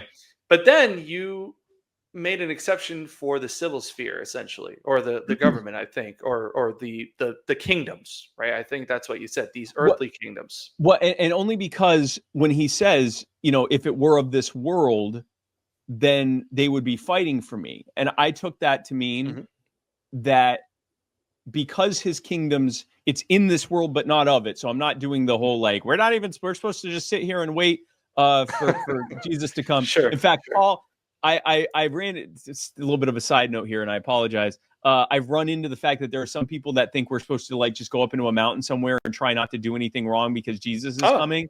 And I'm like, okay, so you haven't read where Paul like told you should starve, right? Like that, like that's baked in there that like, no, you have to keep working and you have to make ends meet. You have to feed yourself and all of that. So, but that the in this world and not of it, when he said they aren't fighting, I took that to mean that because the kingdom's in the world and not of it, that part of the world that we're not of is the government. And it doesn't mean necessarily that we don't run for positions in government or that we don't vote in positions of government or that. And it certainly doesn't mean that if we are doing those things that our beliefs as Christians should weigh in on that. It just means that that government isn't, that government's the world, not the kingdom, if that makes sense.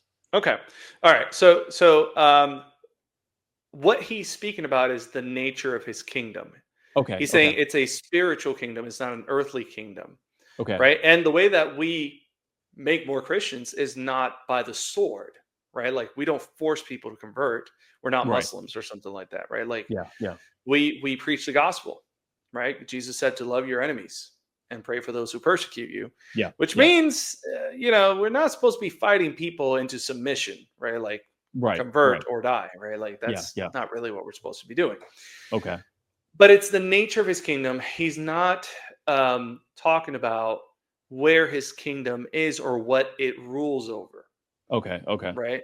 So in John 12:31, Jesus says that now he's talking about his previous to that verse. He's talking about the upcoming crucifixion, right? He's in anguish, right? Like he's worried, not worried, but like anxious, right? Because obviously he knows he's about to be crucified.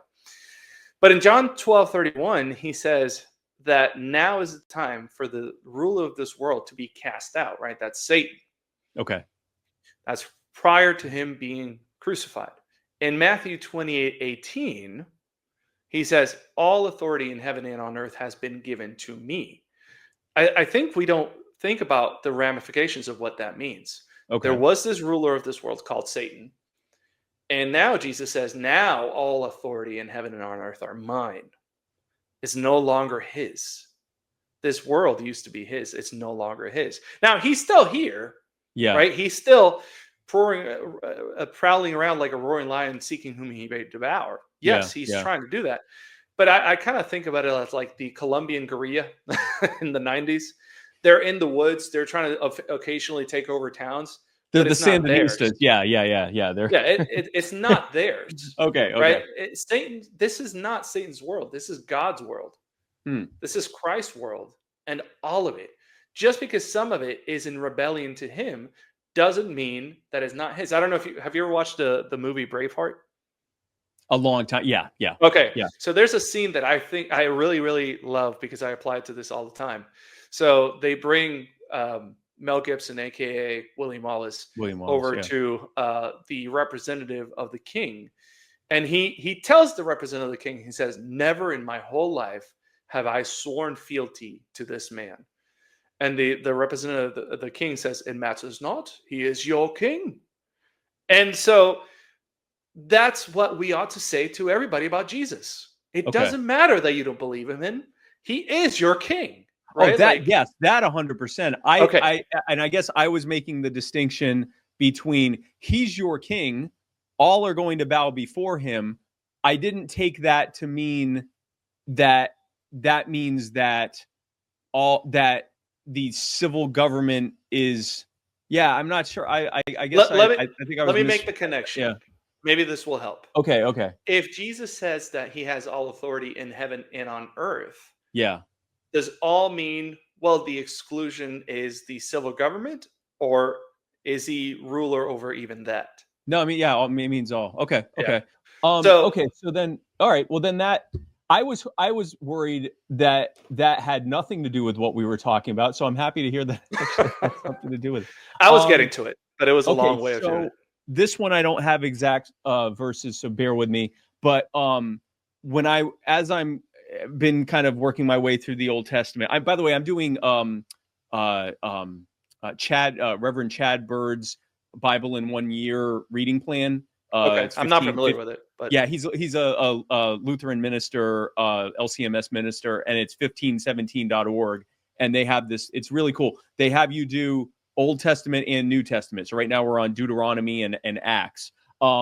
As I'm kind of going through the Old Testament, it seems like at least in Old Testament and maybe in New as well, but it seems like there was definitely a difference between the laws that God was holding the nations to, the foreign nations to, versus Israel. So like any of the times that he was that he would punish like Sodom and Gomorrah, or he would call for the Israelites to take a land or something, it was because of like extreme depraved wickedness. It wasn't like they didn't keep the Sabbath. And yet when the Jews didn't keep the Sabbath, he sent them to exile to, I believe, Babylon for like 70 years, and so that the land could have its own Sabbath without them, as I understand it. I took that to mean, and again, and maybe this is where you're saying the difference between when the kingdom, when the world belonged to Satan versus Jesus, that I took that to mean that, unless we're trying to live as biblical Israel, that we wouldn't be held. The government's supposed to be doing that, whatever that standard is of not being wicked, whatever the standard of, I think it was Paul saying that everyone has the law, and I'm not sure which law he was referring to, inscribed in their hearts, like that thing. And I took that to mean like, you don't murder, you don't steal, you don't rape, you don't beat people up, you don't hurt people, you don't take their stuff. That's what the government should be doing, but that there was a difference between what he calls us to do as Christians and what he's calling anyone that's not a Christian to do. That was what I took from that. Okay. Well, let me see if correct me if I'm wrong. Yeah, I was all over the place. So, no, you're fine. You're fine. I would say to that, if somebody never hears of Jesus Christ, like, let's say some dude in like Burma, right? Yeah. Never hears of Christ, dies, goes to hell. Why is he sent to hell? Because we all are full of sin, and this is where I'm still, because I've heard different takes on this, that, and maybe this is a difference between Calvinists and non-Calvinists or something like that. I've heard the take that if someone dies in ignorance of Jesus, that's different than dying in like actual rejection of him. It sounds like you don't take that differentiation, but no, I do. Okay, so for the sake of answering your question, though, he doesn't die because he sinned. He died because we are all depraved and deserving of punishment. And he didn't turn to Jesus. He didn't accept faith in Jesus. Yeah, I mean, so like denying Jesus is definitely going to get you like worse consequences, right? Like I was thinking of like Luke 12:48. It says, "The one who did not know and did what deserved a beating," this is Jesus speaking, "will receive a light beating. Everyone to whom much was given of him," you know what? Let me read 47. I don't know why I didn't do that before. Hold on. No So problem. let's read from Luke 12:47 and 48. It says, "And that servant who knew his master's will, but did not get ready or act according to his will receive a severe beating. But the one who did not know and did what deserved a beating will receive a light beating. Everyone to whom much was given, of him much will be required, and from him to whom they entrusted much, they will demand the more." So what Jesus is talking about is punishment, right? Ultimately. Okay. And so there is a difference between somebody who never hears about Jesus and sins, because we all sin, right? Regardless of whether anyone knows Jesus or not, and goes to hell, versus someone who did hear of Jesus, maybe grew up Christian or, whatever it might be. And I think Hebrews 6 talks about this as well. Somebody who partakes of the heavenly gifts. Yeah. But dies in rejection of him and in unrepentant rejection. Yeah. So, yes, I would say that the guy in Burma probably is in hell suffering lesser consequences. Okay. But ultimately, everybody ends up in hell who denies Christ or never gave their life to Christ, because we're all sinners, because the law of God is written in our hearts. Right now, all Christians, as far as I know, even like Roman Catholics, Eastern Orthodox, would agree that without Christ, there's no salvation. At least historically speaking. Some Roman Catholics might be a little bit different on that one now. But historically speaking, the Roman Catholic Church would absolutely affirm, if you don't know Christ, there's no way that you're going to get out of hell. So I guess if I am answering your question correctly, the answer is pretty much that. Like, you have God's law is written in every man's heart. Now, because we are corrupt, we don't exactly know what to do with it per se, or we suppress the truth in unrighteousness, right? But ultimately, everybody knows across cultures, across societies, murder is bad, stealing is bad, all that stuff. So I don't know if that's answering your question. I Well, think it is. it does. Yeah, it answers it. I guess I thought so if the law is inscribed in their hearts, then are we saying that like they know they're supposed to keep the Sabbath, or that they know they're supposed to, like, some of maybe the finer? I guess I always took it to mean, I took those two things together. I was taking that to mean that there's the law that God expects the nations, quote unquote, to keep.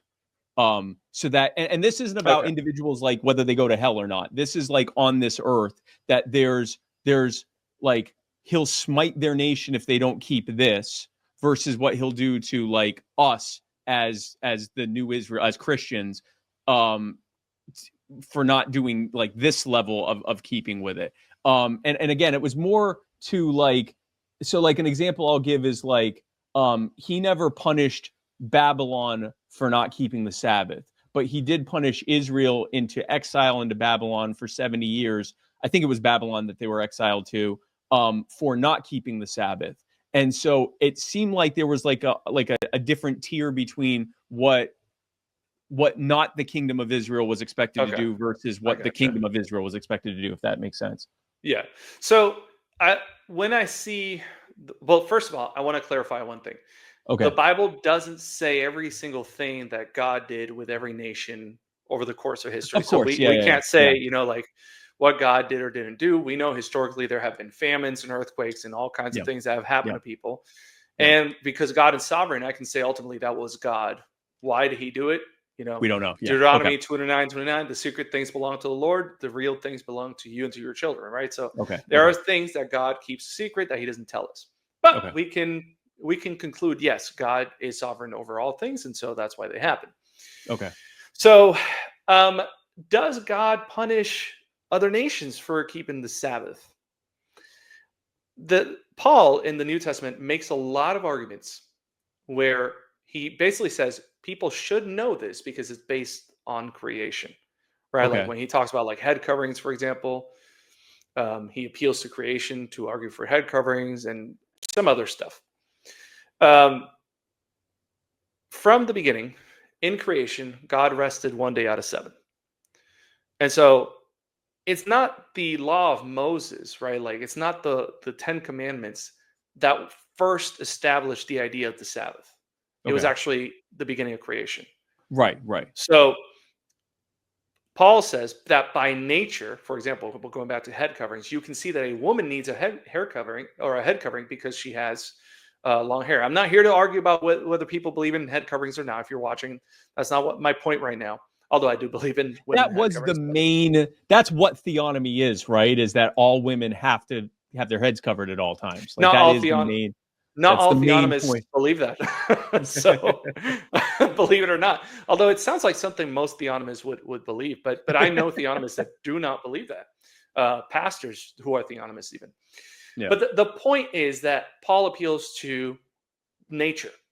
And so I would argue, same thing. In nature, man should know because of nature and the law of God written in his heart that one day out of seven, he should be Okay. resting. He gets tired if he works too hard or consecutively, right? There are things revealing to him, you know what? I need rest. Like that's why we seek rest. That's why we seek comfort because life historically has been hard, right? We live in a very easy society by in comparison to how most people in history have lived. But I guarantee you, if you were a farmer in like, I don't know, the 14th century or something like that, you pretty quickly realize, yeah, I need a day of rest. I don't know when it is, but I know I need a day of rest. I need to rest. Yeah. Okay. Yeah. Okay. Okay. Fair enough. So again, I don't know that I this one I probably don't need. Jesus stops the stoning of the woman for adultery. And now he John 8. doesn't. No. Now this is way overused by like on the progressive side where it's like, so we can do what we want. It's like, yeah, but you ignored the part where he told her, don't go and sin no more. Like in Yeah. other words, she wasn't off the hook. She just wasn't killed. Was that, I took that to mean it's at and maybe it may just, I took it to mean, I guess that's the easiest way to say it. I took it to mean, or at least indicate that there was like okay, there are things that we're not supposed to do. There are things that separate us from God. They are sin. But like that was an example of, I thought, Jesus saying, we're no longer going to punish people for doing certain things that are sinful. It's on them not to sin anymore. What was your takeaway from that story? Okay. Okay. Well, first of all, Okay. fun fact: the earliest I knew. manuscripts Yeah, of the I knew Bible you were gonna. do not have that I story. know. All right. Now, I will grant Yeah. that I can read that story and say that sounds like something Jesus would do. Yeah. No, It's but I know the possible. earliest manuscripts didn't have it. Yeah. So Yeah. so it's plausible that Okay. but I'm very careful with that passage of scripture because ultimately I don't know for a fact that Jesus actually say that. Right? I think there are Fair principles enough. there that you can say, yeah, he probably did. Not sure what happened with the earlier manuscripts if he Yeah. did Yeah. Yeah. and why didn't have. I'm not sure, but I am careful. So That said, I'll pair this with another one that's in the similar a similar vein, and I guess you can probably answer both of them, especially since this one is one that is kind of like has an asterisk next to it. At one point, James and John want to call fire down on a town, but Jesus rebukes them, and mhm. it seemed like the circumstances or his message behind it was similar to the same thing. So I guess you can do both of those. Yeah, absolutely. So Okay. so at remember that in under the old covenant, the people of God, Israel, they're all the same thing. Like they're the church, right? They're the assembly. They are the people under which these civil laws are applied. Okay. So there's like a mixed sort of like church government thing going on here, right? When Jesus comes and establishes the new covenant, I think he starts to make those distinctions. And so, you know, he tells the Pharisees in John 8, go ahead and stone her, but let he who has never sinned cast the first stone. Right. Right. So he's using that not to make an argument about what government should be doing or not, but they Okay. are supposed to be the religious leaders. Right. So he's saying, okay, if you're going to do this based upon your religious authority as religious leaders, as you could say, what's the modern day pastor, um, essentially you have no right to apply that as somebody who is a minister of of of God's word, essentially, right? And it would be the same thing with James and John, where he is saying, listen, you are church leaders, essentially, this church that I'm establishing. My church is a minister of mercy, not of justice, right? Okay. Okay. Let the governing authorities deal with that. But your job is to go preach the gospel and pray for these people's repentance. Okay. Okay. So this is that spheres of power thing where Hmm. he's telling religious leaders. Now it's interesting how he worded it. Again, I know there's an asterisk next to it, but how he worded it with the religious leaders, he wasn't saying, "Hey, that's not your job." He said, "Let him who is without sin cast the first stone." So then I don't know if that means he's saying, in your position as a religious leader, if as a minister of my word, Hmm. you're going to punish everyone in your church for the sins they've committed, then you better darn well do it with everyone else as well, because you know full well everyone else in here has sinned too. That's And your role. yourself, Your role including is to yourself. do your role is to include, yeah, including yourself. He's telling them your role is to equally treat this as a hospital for sinners. If the way you're doing that is by punishing people for their sins, you're going to have to do it for everyone, including yourself. Basically, you're not the. And then that would be an argument that they're not the government, because you couldn't say that's his argument for government, because then that would be an argument for saying you can never, the government can never punish anyone for anything because we're all sinners. Correct. So, Exactly. okay. All right. Okay. So that's a proof text for what you're saying. Okay, good. So that, look, we're getting somewhere. So I think this is going to be your answer on this as well. I think my take home homework on this is more on the sphere of influence thing. Because I always love to hear even if I listen to something and go, wow, that sounds great, I want to hear the best rebuttals to it. And I like to steel man both sides and play a little, kid game myself with my 2 steel men I created and figure out which one makes the most sense to me. So I think I'm going to try to answer this one and you can tell me if I'm right. Sure. 1 Corinthians 5, Paul's talking about how that just what a church that was. And there's I think that's the man sleeping with his husband's wife and all sorts of other stuff. And he tells them how to handle that they are to I believe right before this he says, take it to the person, then take it to the church, and if that doesn't work, then send them to Satan, let them go live that way, and hopefully they realize the error of their ways and they come back, because otherwise hopefully it spares their soul by not being part of the church anymore, and they come back and do the right thing. And then he says, and this is the part I have, what business is it of mine to judge those outside the church? Are you not to judge those inside? God will judge those outside. Expel the wicked person from among you. Now, I took that to mean we as Christians, we're to deal with each other as Christians. We leave. God will judge those outside, meaning that they're going to get punished for that.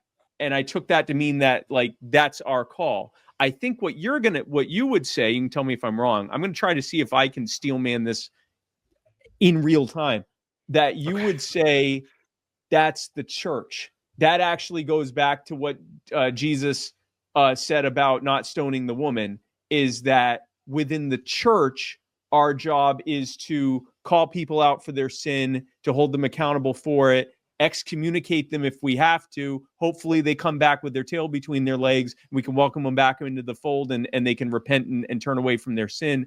That's how we hold each other accountable. It's not up to us to go outside of this church and tell and force someone who's not a Christian to live the way we do within this church. But you're saying that doesn't have anything to do with the government's role of enforcing God's moral law. Am I correct on that? More or less, yeah. Okay. You're pretty close. Okay. Yeah. So then I think I might be able to do this next one. So the parable of the man who sowed good seeds, and instead of reading all this, basically he sowed good seed, and he says the kingdom of heaven's like a man who sowed good seed in the field. While it was happening, while they were sleeping, someone else came and sowed weeds. And then the owner's servants came to him and said, "Didn't you sow good seeds? Where did all these weeds come from?" And the owner said, "An enemy did this." And the servant said, "Well, do you want us to pull the weeds up?" And he said, "No, because while you were pulling the weeds, you may uproot the wheat with them. Let them both grow together until the harvest. At that time, I will tell the harvesters, first collect the weeds and tie them in bundles to be burned, then gather the wheat and bring it into my barn." I took that to mean we don't try to force people to stop sinning. God's going to ultimately judge everything. We let the just and we're all sinners, but we allow the Christian and the non-Christian. We allow the people that are doing what they're supposed to do and the people who aren't doing what they're supposed to do rise the same. We're not telling people how, and that I'm not sure I can steel man what you would say for that. So what would be your take on that? Well, so that passage, excuse me, I think it's talking more about the church more than anything else, not Okay. necessarily of morality. Excuse me, I'm so sorry. So maybe I'm going to pick on Baptists for a second. Baptists, especially independent fundamental Baptists, but I'm a Okay. Baptist, so it's okay. I can pick on my fellow Baptists. Yes. Have a really nasty tendency of trying to identify who a Christian is left and right? And so it's like you have to be absolutely sure that whoever's in our church is 100% Christian. Now, it is true that we should have a pure church as far as it depends on us. Yeah. But there's going to be inevitably non-Christians who say they are Christian, right? And so unless somebody is blatantly and obviously doing something that is unchristian, don't worry about it so much. Okay. Let the tares grow with the wheat. It's still a wheat field, right? It's still Christ's church. It's still. Do you know the difference between the invisible church and the visible church? I'm going to take a crack at this. The visible church is the people that are actually going to church. The invisible church is the people who are actually saved. You're pretty close. And So while there's yeah, significant overlap, there are some that are one but not the other. Am I? Am yeah. I? So Am I okay? you're on the money exactly. Okay. So All right. like the visible church is everyone who says they're Christian who goes to church, right? Yeah. Yeah. Yeah. Um, or even who don't go to church, right? But if you don't go to church, there's some weird. Yeah. I'm Anyway, not doesn't sure. matter. Doesn't matter. Yeah. Let's just say for the sake of argument, everybody who Everyone claims who says they're a they're Christian. Christian, Okay. right? Okay. And then the invisible church is the church that only God can see, true Christians, right? You have in the church, visible, the visible church, you have tares and you have wheat. It's still a wheat church, but there are tares amongst it. Okay. Okay. Our job is not to worry so much about that. It's to preach to God the word faithfully, to admonish one another to do good works, Yeah. and rebuke gently when we are doing something sinful, Yeah. and call each other brother. Other than that, right? Like unless someone has been excommunicated, there's no reason to say that's not a brother, Okay. right? Okay. Unless they are doing repetitive sin that shows that, like, hey, this is clear. This person's not repenting. They're doubling and tripling down on this sin. Well, they don't read their Bible as much. And you know what? They don't pray as much. And don't worry about it. Don't worry about it. That's not your job. You're not the church police, right? Like let God handle that part. And so that's what that parable is Okay. Okay. essentially All about. right. Fair enough. Okay. That makes sense. Um, Everything else I had here was more consequentialist stuff. Like, and I'll breeze over it, but I also know, as you said, um, a bad consequence of something is a reason to look at a better way to do it, not a reason to throw it out entirely. I will say, like, my brief amount of research into like when the innovations and accretions in Christianity began in earnest was shortly after Christianity became the state religion in Rome. Like once what Constantine the Great declared that Rome was now a Christian nation. It wasn't long after that you started seeing this like creeping Mariology and what else? Icons Yeah. veneration, and then out of nowhere, the anathematization of people who don't do icon veneration, and then and keep adding to it the paying for indulgences. And I know I'm skipping a bunch of stuff, but like You're fine. just it keeps going. And then what happened? Uh, over time as the church increasingly either was the state or was heavily involved in the matters of the state and vice versa. Then what ended up happening was that when the state is saying it's our job to enforce not just a general thing of protecting lives, rights, and property, but we're actually enforcing the morality of God. Over time, it supplanted the church, which led to first the government being involved in a bunch of stuff that it shouldn't have been, but then it also led to secularism over time, because just the nature of power as such is that, these people go, well, we don't really need the church. Like we could just, the one thing that's getting in the way of people being completely devoted to us and the government is the church, is faith. And so that led to more and more secularism, and eventually kind of the estrangement of the church, not just from the government, but from society at large. I could then get into like all the different consequences of government involvement in just even giving government power to enforce something that we think they should, and how they end up abusing that. But I will say, I guess, do you think that what I just mentioned is something that could only happen in theocracy but not in theonomy, or what are your thoughts on that, on like Well, on that sort of like creeping heresy within or at least innovations within Christianity once it had that power and was no longer something outside of government. Yeah, I think that can happen under any circumstance. Okay. If you have, um, well, yeah, I mean, yeah, it could really just happen under any circumstance. Okay. Here's the Okay. problem, right? Like,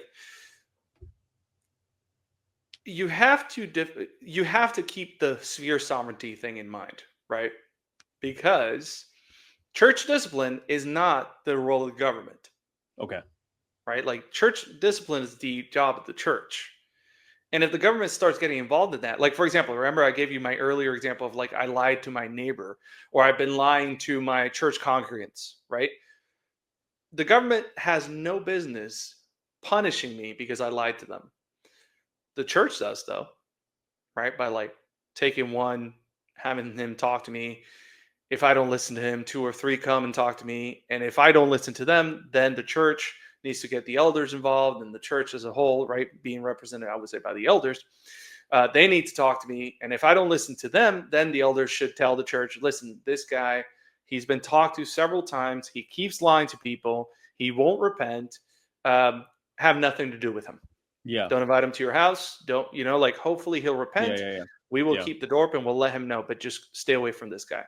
The Okay. government should not be doing that. That's the Okay. problem with Rome, right? Like what you're describing.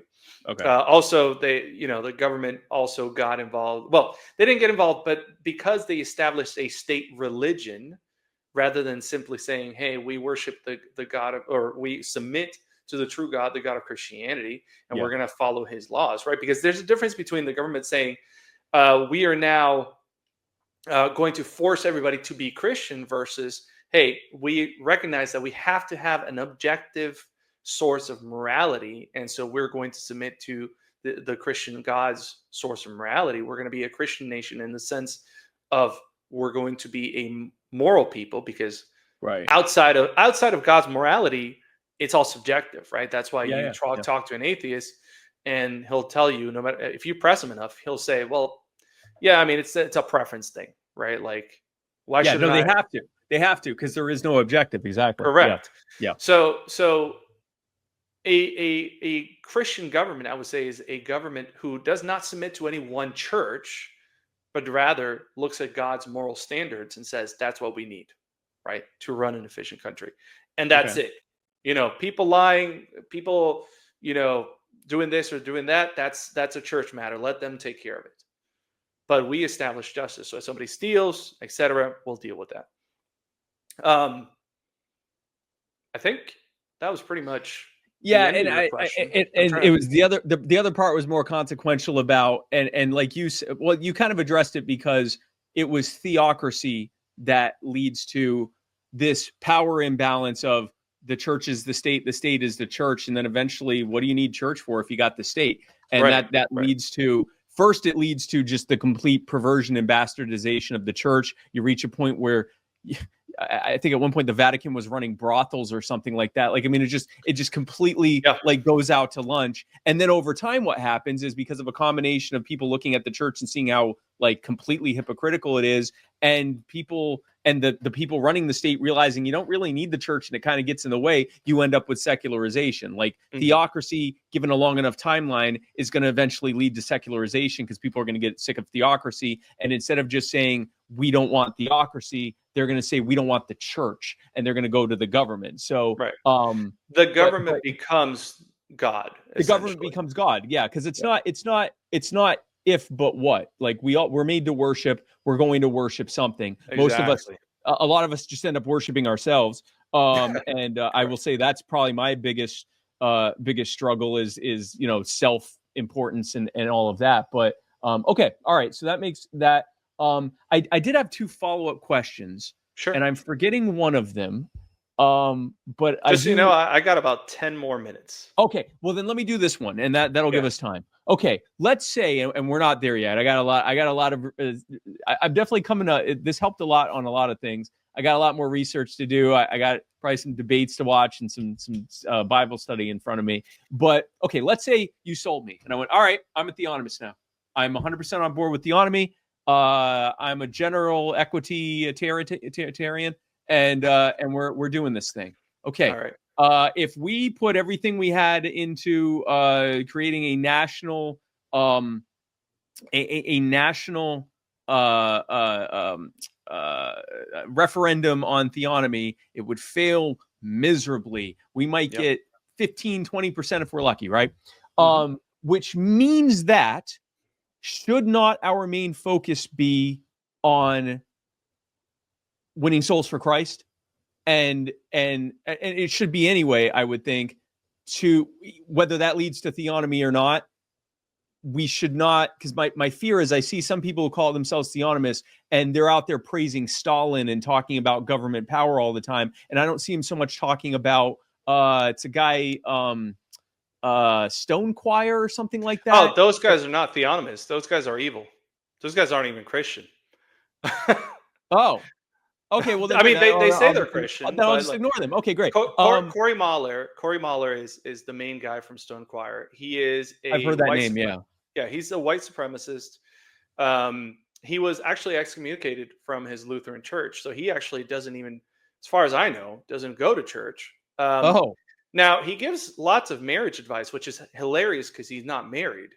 okay. Well, then we'll just ignore that. Okay. Yeah, Okay. so Stone Choir are not theonomists for So sure. then even like the most hardcore theonomists, ultimately their main focus is we have to win souls for Christ. And if that Mhm. leads to theonomy, fantastic. And if it doesn't, fantastic. But the point is winning souls for Christ. Is that correct? Yes. So here's remember what I said about the law. Okay.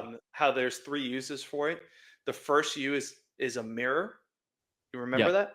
Yes. So I can go to, like, for example, John the Baptist. Do you know why he was beheaded? Because he told Herod that he wasn't supposed to sleep with his he Yeah. wasn't So supposed to commit adultery. Yeah. he Yeah. went to the to the governing authority and told them what to do.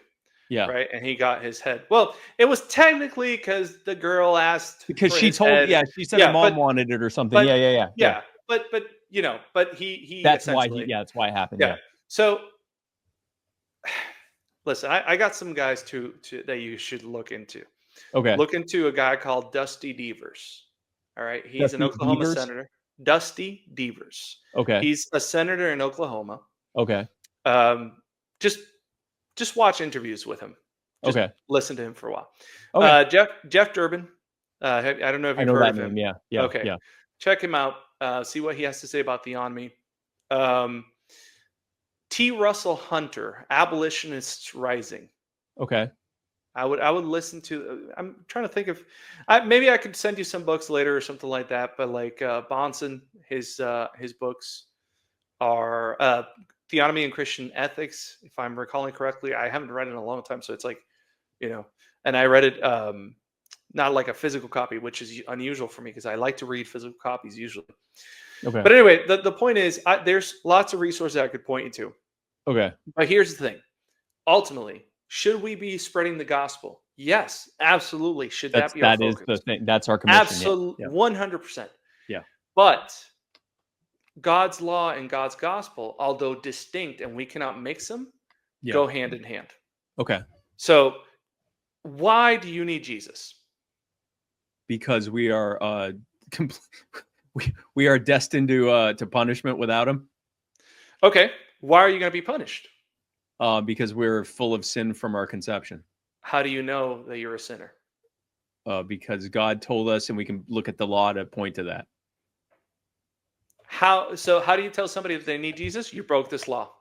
Right. You need to stop breaking this law. Repent, turn to him, and then do what it actually says. Yes. So that's it, man. That's all really that we're saying is tell that to everybody, including governing authorities. Tell them you're a sinner, right? So, for example, T. Russell Hunter, he's from Abolitionist Rising. Love the guy. Been talking to him for like weeks now, trying to get an interview with him, but it's really hard to like get him to focus. But I get why. He's super busy, super nice guy. Okay, cool. So then, oh, sorry. Go ahead. I'll just say this. He says, right, when we're talking about, like, for example, government, some people would say, well, we should try to apply what is most practical, because nobody, we're not going to get abortion banned, it's just not going to happen. And you know what he says to that? He says, but it doesn't matter. God says it's evil, and you have to tell people you need to repent of this. Hmm. And you have to tell the governing authorities, no compromise. You need to stop this now and turn to Christ.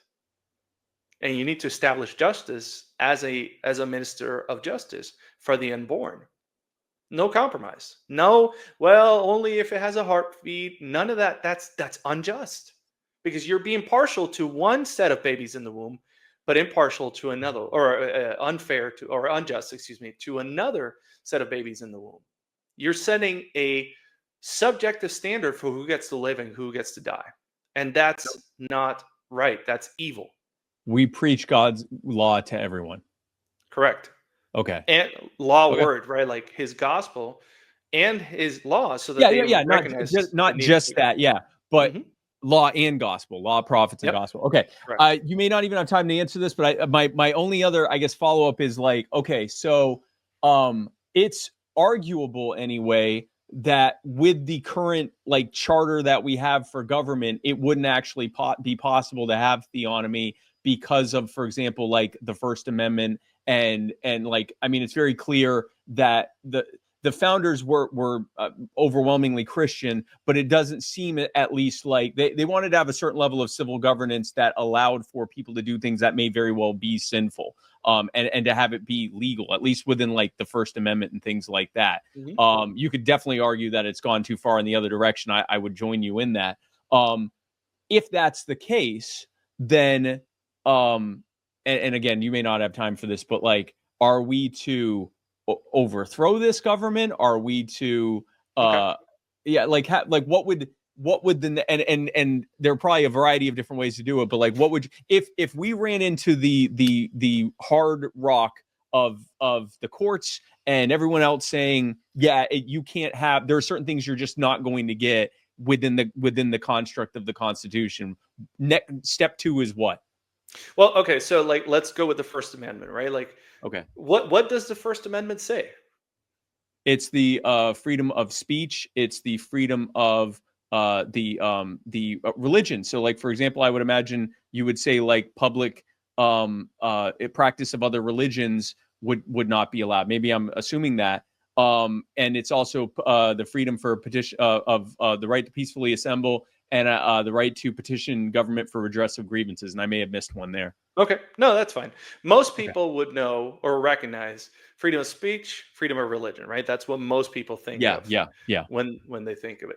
So, can I go into an airport and yell anything, right? Like the B word. So this is actually a perfect example. It's a misunderstanding of the First Amendment. People will say, oh, that doesn't mean you can go into a crowded theater and yell fire. Yeah, you can. You legally cannot be punished for that, but you can be trespassed for doing it. If I go into an airport, for example, and say, I've got a bomb or something like that, they aren't going to arrest me for saying that. They're going to detain me because I've said something that potentially exposes me as a threat. So yes, there are this, because I've had this with other people as well. So the First Amendment's actually, and multiple court decisions on it, it's actually very clear on, if you are not directly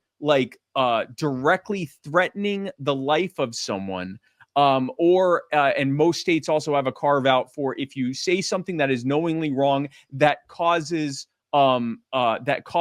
material, definable material damage to someone, they can sue you for it, but it's not like a criminal, it's not like a crime, it's a civil offense that they can sue you for. Or if you're like making a credible threat of violence to someone, then they can arrest you for that. Outside of that, then your speech is pretty much completely wide open, and your ability to express it. Correct me if I'm wrong on this one, but would you not say that is, and I hate saying this because like leftists and liberals do this to Christians all the time, but wouldn't you say that is your interpretation of, that whole phrase, isn't that just your interpretation? Wouldn't you say that's your interpretation of what the First Amendment does and doesn't permit? Yeah, I mean, And everything I read is my interpretation of it, but it's yeah. in this case, I've got like 200 and some odd years of case law as well. I mean, could courts come in and go, yes, the plain reading of that means something else? I suppose they could, Yeah, but because okay, ultimately, right, like it's court rulings that we use in this country, right, like as essentially the law, yeah, yeah. whether we want to or not, right, like, but it doesn't mean that the First Amendment and what it says means or has to mean, you could say, that you can say literally whatever you want, right? It's how we apply it that matters. And so I would say, no, we don't have to change the First Amendment because that doesn't literally mean that we can do whatever we want or say whatever we want. Excuse me. Does that make sense? Now, we may have to put clarifying clauses into government documents, whatever it might be, right? But it doesn't mean that we have to fundamentally change anything about the Constitution or anything else that is foundational to what we already have. I would argue, and I mean, we could. This would be an episode in and of itself.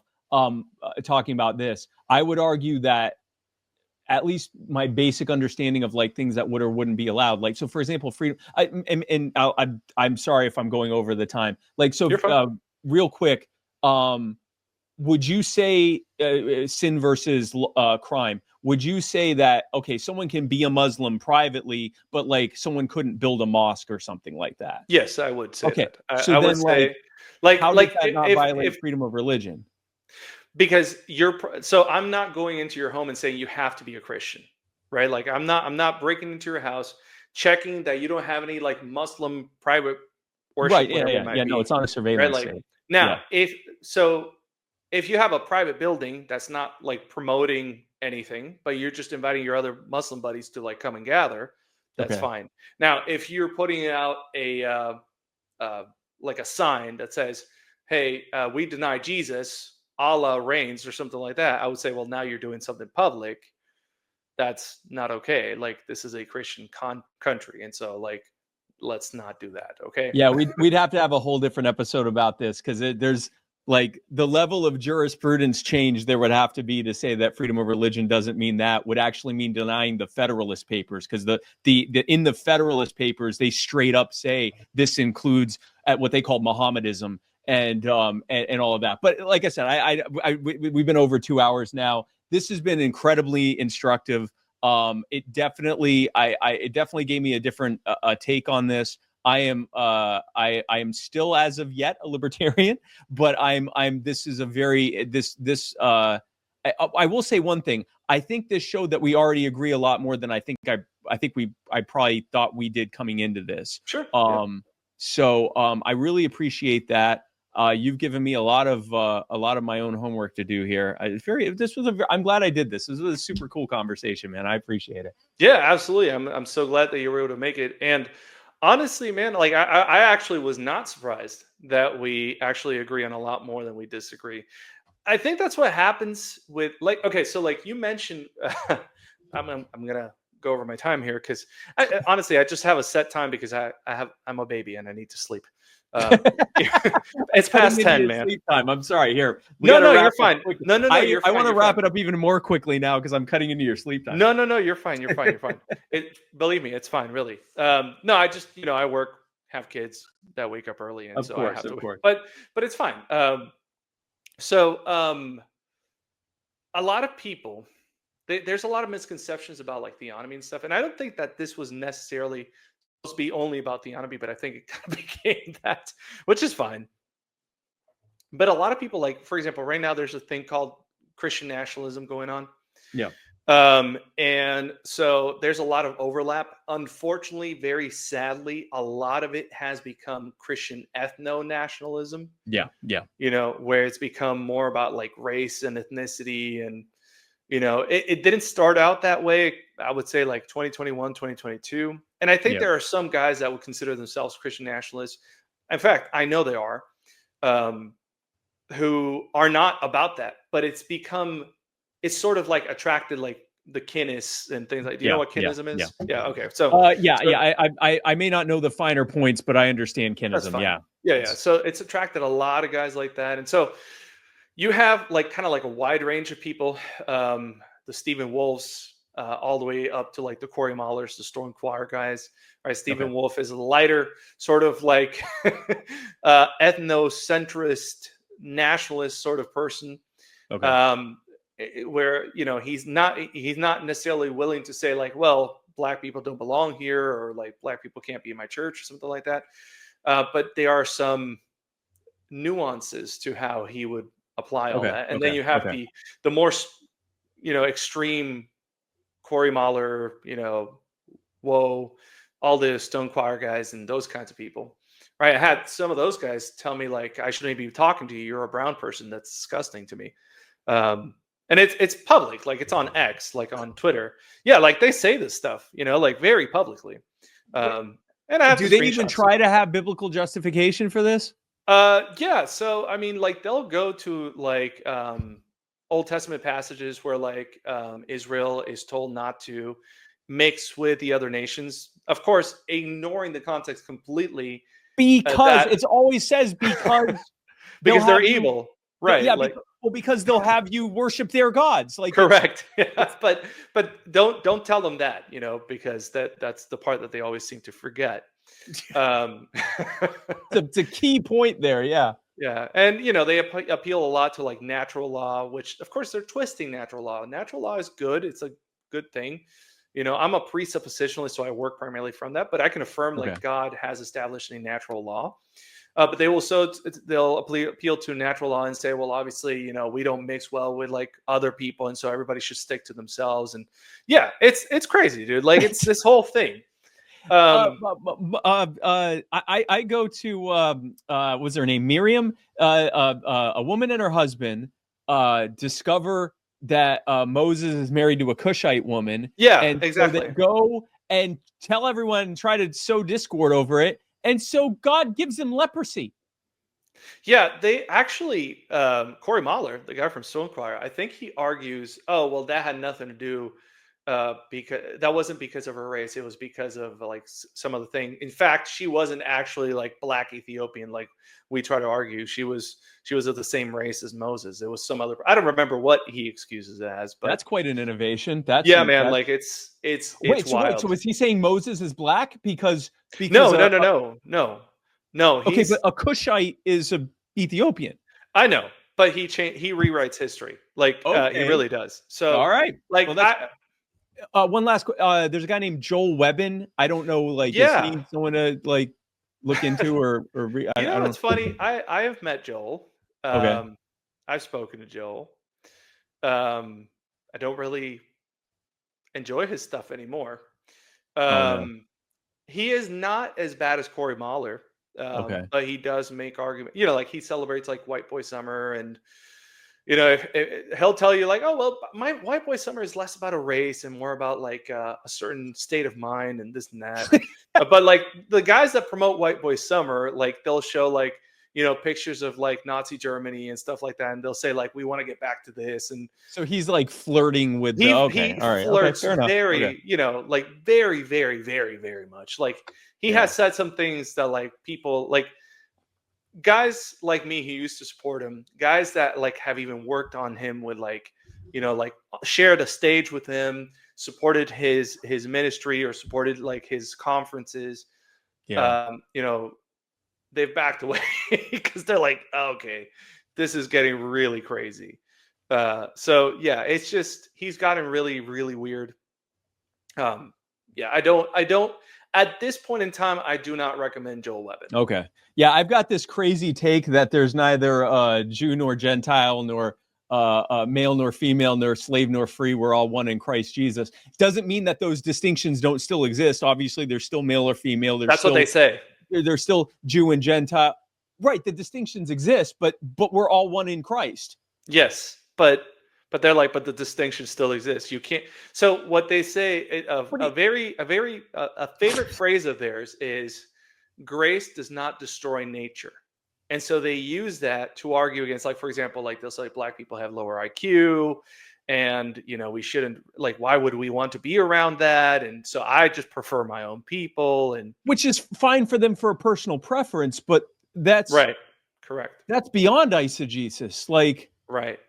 Because okay, now all you right, can say that's your personal preference, but yeah, now you're saying like, no, but everybody should generally do this. yeah, no, that's, you have to show me in the Bible where it indicates that. Okay, anyway, I know that's a whole other subject, but that's very interesting. Okay, well, thank you for letting me know that, because some of the stuff that was the most troubling of what I thought was theonomy was stuff I saw from like clips or whatever from Stone Choir, and I'm like, I don't think, does Jay say we should follow what No, Stalin did? Okay, all right, no, okay, no, no. So here's the thing, right? Like, so like theonomy, because it is essentially a political theology, if you will, um, yeah, essentially, right? yeah, yeah, Um, people assume, well, anybody with a political theology must be a theonomist, right? And okay. so that's not Oh, okay, I see. necessarily All right, true. okay, okay. So, like, for example, like Stone Choir, right? Like, they have views on like what the government should do with like Hispanics and blacks and Asians and all these other people. That's a political theology, right? Like, but that's not theonomy. Yeah, But but people, yeah, what you're saying at least is backed up by the Bible. Even if I end up going, I got a little bit of a different take or whatever, you can at least point to proof text for it. They're saying, yeah, it says it's obviously those. It does say that there's neither of these things, but obviously those differences exist. Therefore, we should have this very closely prescribed way of dealing with people based on their race, and that's wow, okay, all right, well, that's interesting. yeah. It's super weird, dude. Like, I can, let me see. Oh, here we go. This is from a lighter, like, okay. So Joel Webb, and I'll say this. I think he still considers himself a theonomist, but he has Okay, said, I'm having a really, really hard time associating with other theonomists, which makes total sense because theonomists are basically calling him out and saying, um, you're stupid, right? Like, what you're saying is dumb. okay, And so he's struck, but then he is very cozy with like a guy named Stephen Wolfe, who wrote a book called The Case for Christian Nationalism, which some Christian nationalists will tell you that book does not speak for me, right? Like, and it rightly so, because okay, this is what happened. Like, he wrote that book when Christian nationalism was sort of like forming early 2020 or so, okay. or like 2021. I don't know when he published it. It was somewhere between 2021 and 2023. Okay. But basically, you have all this sort of Christian nationalism talk, and at first it was fine. Like, a lot of it overlapped with theonomy, no problem. But then Stephen Wolfe publishes this book and kind of like becomes the definition of Christian nationalism and Yeah. attracts Yeah. all Yeah. these Yeah. other guys who believe what he believes. And so he makes an argument that he's like, I'm not in the book. He says, I'm not going to argue from the Bible. I'm just going to argue from church history and from political theory. And that's how he makes this case. So it's not a biblical book, and he acknowledges that it's not. Okay.